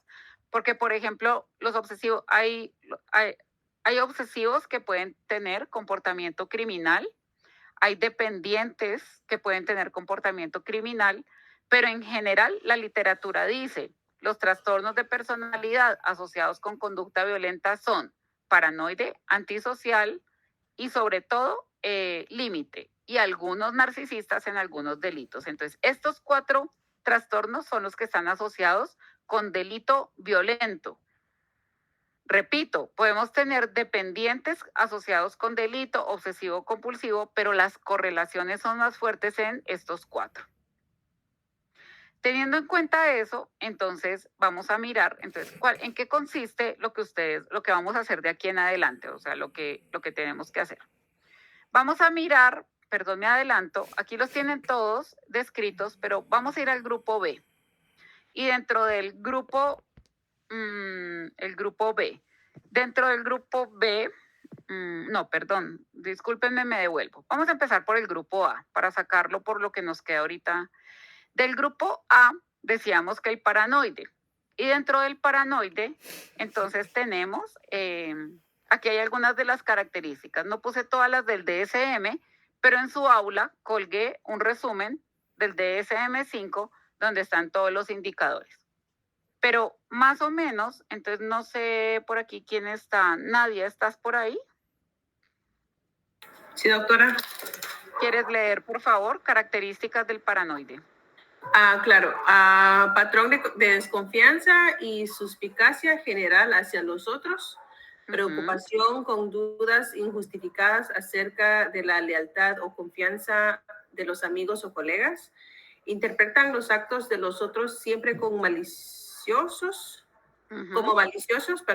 son inflexibles y rencorosos, desconfianza en la entrevista y leen intenciones ocultas en los otros de daño que no son ciertas. Muy bien, gracias. Entonces, fíjense que, o sea, ¿cómo encuentras a un paranoide? O sea, que es típico, dice, interpretan los actos de los otros como maliciosos. Entonces, creo que lo habíamos visto ya la clase pasada. O sea, si a mí alguien me da un regalo, yo pienso, tan raro, porque me dio un regalo. Eso es que algo va a pasar, eso es que me va a hacer algo. Eso es que sí, o sea, hasta un regalo es mal interpretado. Los paranoicos, por eso, cuando es en familia, por ejemplo, cuando tienen miedo que la mujer se vaya con los hijos y los abandonen, todo lo que la mujer hace lo relacionan con abandono. Usted me va a dejar así, el día que se vaya yo la busco y la mando a matar, usted me llega a abandonar y mire lo que le pasa. Entonces la mujer va a la peluquería y piensan que los abandonó, que dónde estará, que no va a volver. Ella puede decir, voy a la peluquería y ven todo como abandono, ¿sí? Interpretan los actos de los otros como maliciosos. Pero hay una cosa muy importante y es esta desconfianza excesiva, pero sobre todo lo que decíamos hace un momento, y es que guardan resentimiento durante muchos años, ¿sí? Entonces son personas que, por ejemplo, Karina dice, patrón de desconfianza y resentimiento, muy bien. Entonces, digamos, voy a dar un ejemplo, pero es hipotético, es para ilustrar. Yo le presto a Karina un bolígrafo, ¿sí? Y Karina no me lo devuelve. Y yo me la encuentro en 4 años en un congreso. Y ella viene y me dice, hola, profe, ¿qué tal? Y yo empiezo por dentro, ¿qué tal, Karina? Un esfero, ese esfero que le presté y no me lo devolvió. Y si me hago entender, hasta por un bolígrafo, la gente guarda resentimiento. O sea, la gente puede ir y pincharle las llantas del carro porque hace 3 años le prestó un libro y no se lo devolvió. ¿Me hago entender? No pueden olvidar incluso pequeñeces. Pequeñas ofensas no las olvidan. Una infidelidad frente a un paranoico, por eso la gente mata. No es porque todas las personas frente a una infidelidad maten a la pareja. ¿Quiénes matan? Pues los que tienen celotipia, los que tienen trastorno paranoide y seguramente algunas personas límites, ¿no? Pero lo usual en el paranoide es, si me va, si me deja, nunca pueden perdonar. Nunca pueden perdonar el abandono o nunca pueden perdonar que los hayan echado de una empresa. No pueden perdonar. El problema está en el resentimiento que guardan, ¿vale? Como dice Karina acá, patrón de desconfianza y resentimiento. Entonces no pueden hacerlo. Entonces miren por favor los indicadores que les dejé en la hojita resumen y los que los siguen leyendo. Voy a explicarles el esquizoide muy rápido, porque el esquizoide, bueno, un plus. Recuerden que una cosa que tienen que tener en cuenta para el ejercicio que vamos a hacer es tener en cuenta cuántos son los mínimos. En paranoide se tienen en cuenta mínimo 4. Mínimo 4 de todos los que aparecen en la hojita resumen que les di. Mínimo 4. En el esquizoide, mínimo 4 también. ¿Y qué dice el esquizoide? Recuerden que el esquizoide es la persona que tiene poca emotividad, como afecto plano. No desea ni disfruta de las relaciones íntimas, ni siquiera formar parte de una familia. Eligen actividades solitarias, ¿verdad? Son las personas que no interactúan. Muestran poco o ningún interés por las experiencias sexuales. Esta es una pregunta muy importante. Para usted, señor o señora, las relaciones sexuales son relevantes, o sea, tienen que estar semanalmente, y hay gente que le dice, no, son una vez al semestre, o no, son una vez al año, o soy asexuado. Es un indicador que podría estar asociado a este trastorno, este rasgo. Disfrutan de pocas actividades, sobre todo si son con interacción. No tienen amigos íntimos ni confidentes. Para los esquizoides son importantes solo su papá, su mamá, sus hermanos o esposa e hijos, si llegan a tenerlos. Son indiferentes a las alabanzas o críticas y son, esto es lo más importante, emocionalmente fríos, con desapego y afectividad plana. Ese es un esquizoide. Entonces usted nunca los ve ni bravos, ni contentos, ni tristes, ni con culpa. No, el afecto es plano, realmente. Y ese afecto es tan ausente que incluso las experiencias sexuales se afectan en esta población. Para ellos no son relevantes las experiencias sexuales. Por eso ni son de disfrutar, ni son de ira, ni son de ansiedades, de angustias, nada de eso. Son los planos de la psicopatología, ¿listo? Y los esquizotípicos, para que ustedes lo diferencien de los esquizoides, fíjense que esquizotípico dice esquizotípico, el atípico de la psicopatología, para que no se vayan a confundir. El esquizoide es el que tiene afecto plano. El esquizotípico, que es el atípico de la psicopatología, pues son los excéntricos. Y este tiene 5 o más. Paranoide 4, esquizoide 4 y esquizotípico 5. Mínimo 5 para ser diagnosticados. ¿Listo? Entonces, el esquizotípico, fíjense que también tienen un aislamiento, también no tienen experiencias de afecto o de apego con los otros, pero estos tienen ideas de referencia, ¿cierto? Es decir, adjudican a eventos externos cosas que les pasan. Por ejemplo, es que hoy, no sé, no me pude levantar. Ellos no dicen tengo depresión, sino dicen, claro, porque todos los 5 de cada mes no me puedo parar, o porque hay luna llena, o porque, etcétera, ¿sí? Ideas de referencia, adjudican, hacen referenciaciones externas de lo que les pasa. Tienen creencias extrañas, pensamiento mágico, son los que creen pero no, usted puede creer en la velita roja para el amor, pero es que el esquizotípico toma decisiones respecto a eso, o sea, voy a comprar velas rojas porque en 20 días encuentro a la persona con la que y sí, o sea, se obsesionan con ese pensamiento mágico, creen o en las velas o en los ángeles, lo que les digo, usted puede creer en eso, pero espero que no rija su vida, pues porque somos profesionales de la salud. Usted puede creer en eso, pero no que sus decisiones giren en torno a eso. Para el esquizotípico, el pensamiento mágico determina. Tienen experiencias perceptivas, ¿sí? Es que yo tengo uno que evalué que dice que su papá y su mamá son de la tierra y son de la luna, y que por las noches van a la luna y le hablan y le dan consejos desde allá, porque su papá es de la luna y su mamá es de la luna y dice que son seres lunares y él realmente cree eso.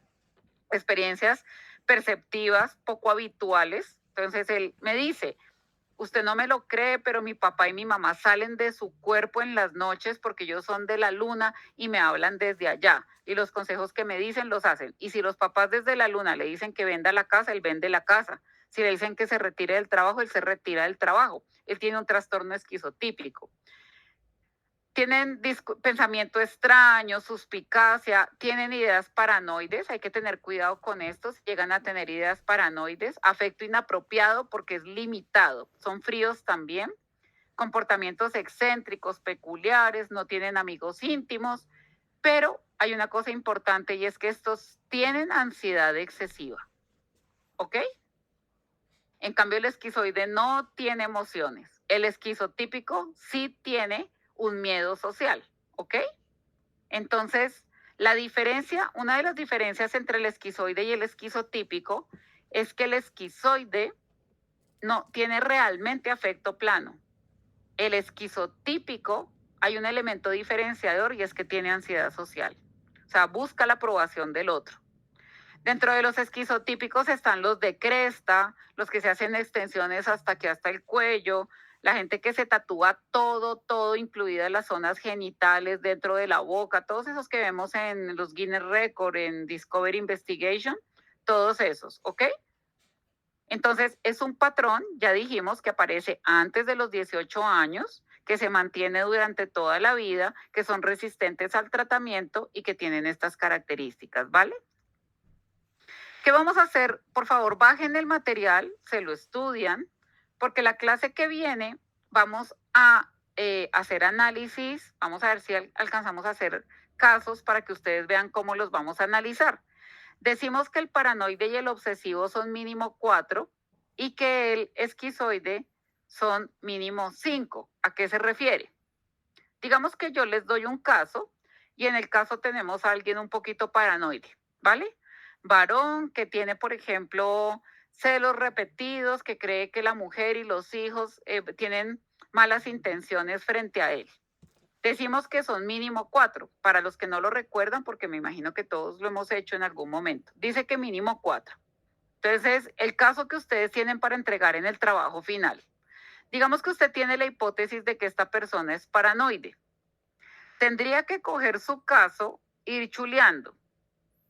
Tiene sospecha de que lo explotan, presente o ausente, entonces digamos que sea presente. En su caso, estoy hablando hipotéticamente, tiene poca disposición a confiar en los demás, presente. El cuarto no lo tiene, pero el 5, el 6 y el 7 sí lo tiene. Entonces, usted tiene que coger su caso, poner evidencia de cada uno de estos, y digamos que en su caso usted dijo, mi personaje tiene el 1, el 3, el 5, el 6 y el 7. Como dice que mínimo 4 para decir que tiene un trastorno de la personalidad, pues si tuvo 5, usted dice, esta persona tiene trastorno paranoide de la personalidad porque tiene el 1 y pone el ejemplo. Ojo porque tiene que poner la evidencia. Tiene el 3, pongo la evidencia. El 5, el 6, el 7, pongo la evidencia. Lo más importante aquí no es que usted diga si tiene más de 4 o más de 5. Lo más importante es que al frente de cada uno tiene que poner la evidencia. Lo vamos a ver, a mirar la clase pasada, la siguiente clase. El segundo, esquizoide, mínimo 4. Lo mismo, si usted cree que dentro del personaje que yo le asigné hay alguno esquizoide, tiene que mirar si tiene esos 4 y si es esquizotípico, tiene que mirar si tiene 5 o más. Esto se lo deben aprender para el examen. 4 paranoide, 4 esquizoide, 5 esquizotípico. ¿Listo? Si una persona tiene menos de 5, digamos que estoy mirando la hipótesis del esquizotípico y el personaje que usted está analizando definitivamente tiende a ser esquizotípico, pero solo tiene 4, no 5, dice que tiene rasgos de personalidad. Pero si tiene los 5, tiene trastorno de la personalidad. ¿Listo? Si tiene solo unos indicadores y no alcanza al número que dice el DSM, decimos que tiene rasgo o tendencia. Pero si tiene los 5, tiene trastorno de la personalidad, en este caso, personalidad esquizotípica. ¿Listo? Entonces, la siguiente clase, por favor, van a revisar las diapositivas. Vamos a entrar de gordo, porque los del grupo A, los que más nos interesan, ¿quiénes son? Los paranoides. Esquizoide y esquizotípico no nos interesan. Del grupo B, que son los que más nos interesan, entonces vamos a ver antisocial, límite y narcisista, y vamos a hacer ejemplos de lo que acabo de explicar. Tiene 3 indicadores, o tiene 2, o tiene 1, o tiene 4. Entonces, explico el grupo B, les asigno un caso y lo tienen que desarrollar. ¿Listo? Debemos desarrollarlo. Y del grupo C, pues son los evitativos, los que tienen déficit. Del grupo B son los que tienen excesos. Del grupo C son los que tienen déficit. Y así los vamos mirando y pues la clase que viene vamos a arrancar con el grupo B porque son los que más correlacionan con conducta violenta y criminal. ¿Listo? ¿Preguntas o dudas? Todo bien, Oscar. doctora, gracias. Vale. Sí, pero siempre para la otra semana tenemos que estar listos con, por ejemplo, con nuestro personaje que nos tocó y limitarlo o verlo en cuál lo podemos encajar. ¿Para ¿Correcto? cuándo tenemos la entrega del trabajo? No, yo le estoy diciendo, es que eso lo entendí ahorita, que perdona. lo de nuestro personaje, para la otra semana verlo en dónde lo encajamos, ¿no? Sí, como que quiero hacer un ejemplo para perdón la redundancia, ejemplificar cómo lo deben resolver para yo mostrarles un ejemplo y que ustedes lo hagan igualito en el trabajo. O sea, quiero hacer un ejemplo en este espacio. Y no alcanzamos a desarrollarlo y eso. Pongo un ejemplo, ustedes se hacen sus hipótesis y luego yo lo presento y les digo primer elemento, miren el ejemplo. Segundo, miren el ejemplo. Tercero, miren el ejemplo. Cuarto, miren. Ustedes copian cómo se hace y lo hacen igual para el trabajo. Pero yo lo voy a desarrollar para ejemplificarlo. ¿Listo? Perfecto, gracias. Otra cosa antes de que se desconecten que se me olvidaba. Miren, no les había enviado el trabajo de aprendizaje emocional y operante porque hay varios grupos que no lo hicieron. Bueno, la mayoría no identificó que el clásico es emocional y que el operante es voluntario. Pues esto es clásico y operante, ¿vale? O sea, entonces les voy a enviar el ejercicio y por favor los que no lo hayan hecho bien, pues nada, acuérdense que todos tienen derecho a una recuperación. Entonces, voy a mirar cómo pueden hacer para los que quieran recuperar alguna de las notas del 40% para que recuperen alguna y lo hacemos la próxima, lo miramos y conciliamos la próxima clase de eso. ¿Listo? ¿Les parece? Se los voy a enviar mañana. Hoy no se los envié, pues para que no quedarnos toda la clase discutiendo el tema. Si alguno tiene alguna duda o pregunta sobre ese tema, pues me pregunta y lo hacemos. Rosa Angélica. Doctora, lo mismo se hace si es una psicosis, ¿verdad? Como el de la personalidad, así descriptivo en el caso. Tienes que decir, sí, tiene el primer elemento tal, segundo elemento, delirio, alucinación. En el trabajo tienen que poner trastorno mental y trastorno de personalidad. Muchas gracias por esa pregunta, correcto. Tienen que hacerlo con base en el DSM-4. No pueden describirlo con sus palabras, no. Psicopatología con base en el DSM-5, evidentemente. Bueno, que descansen. Buena noche. Hasta luego. Doctora, buenas noches. Feliz noche.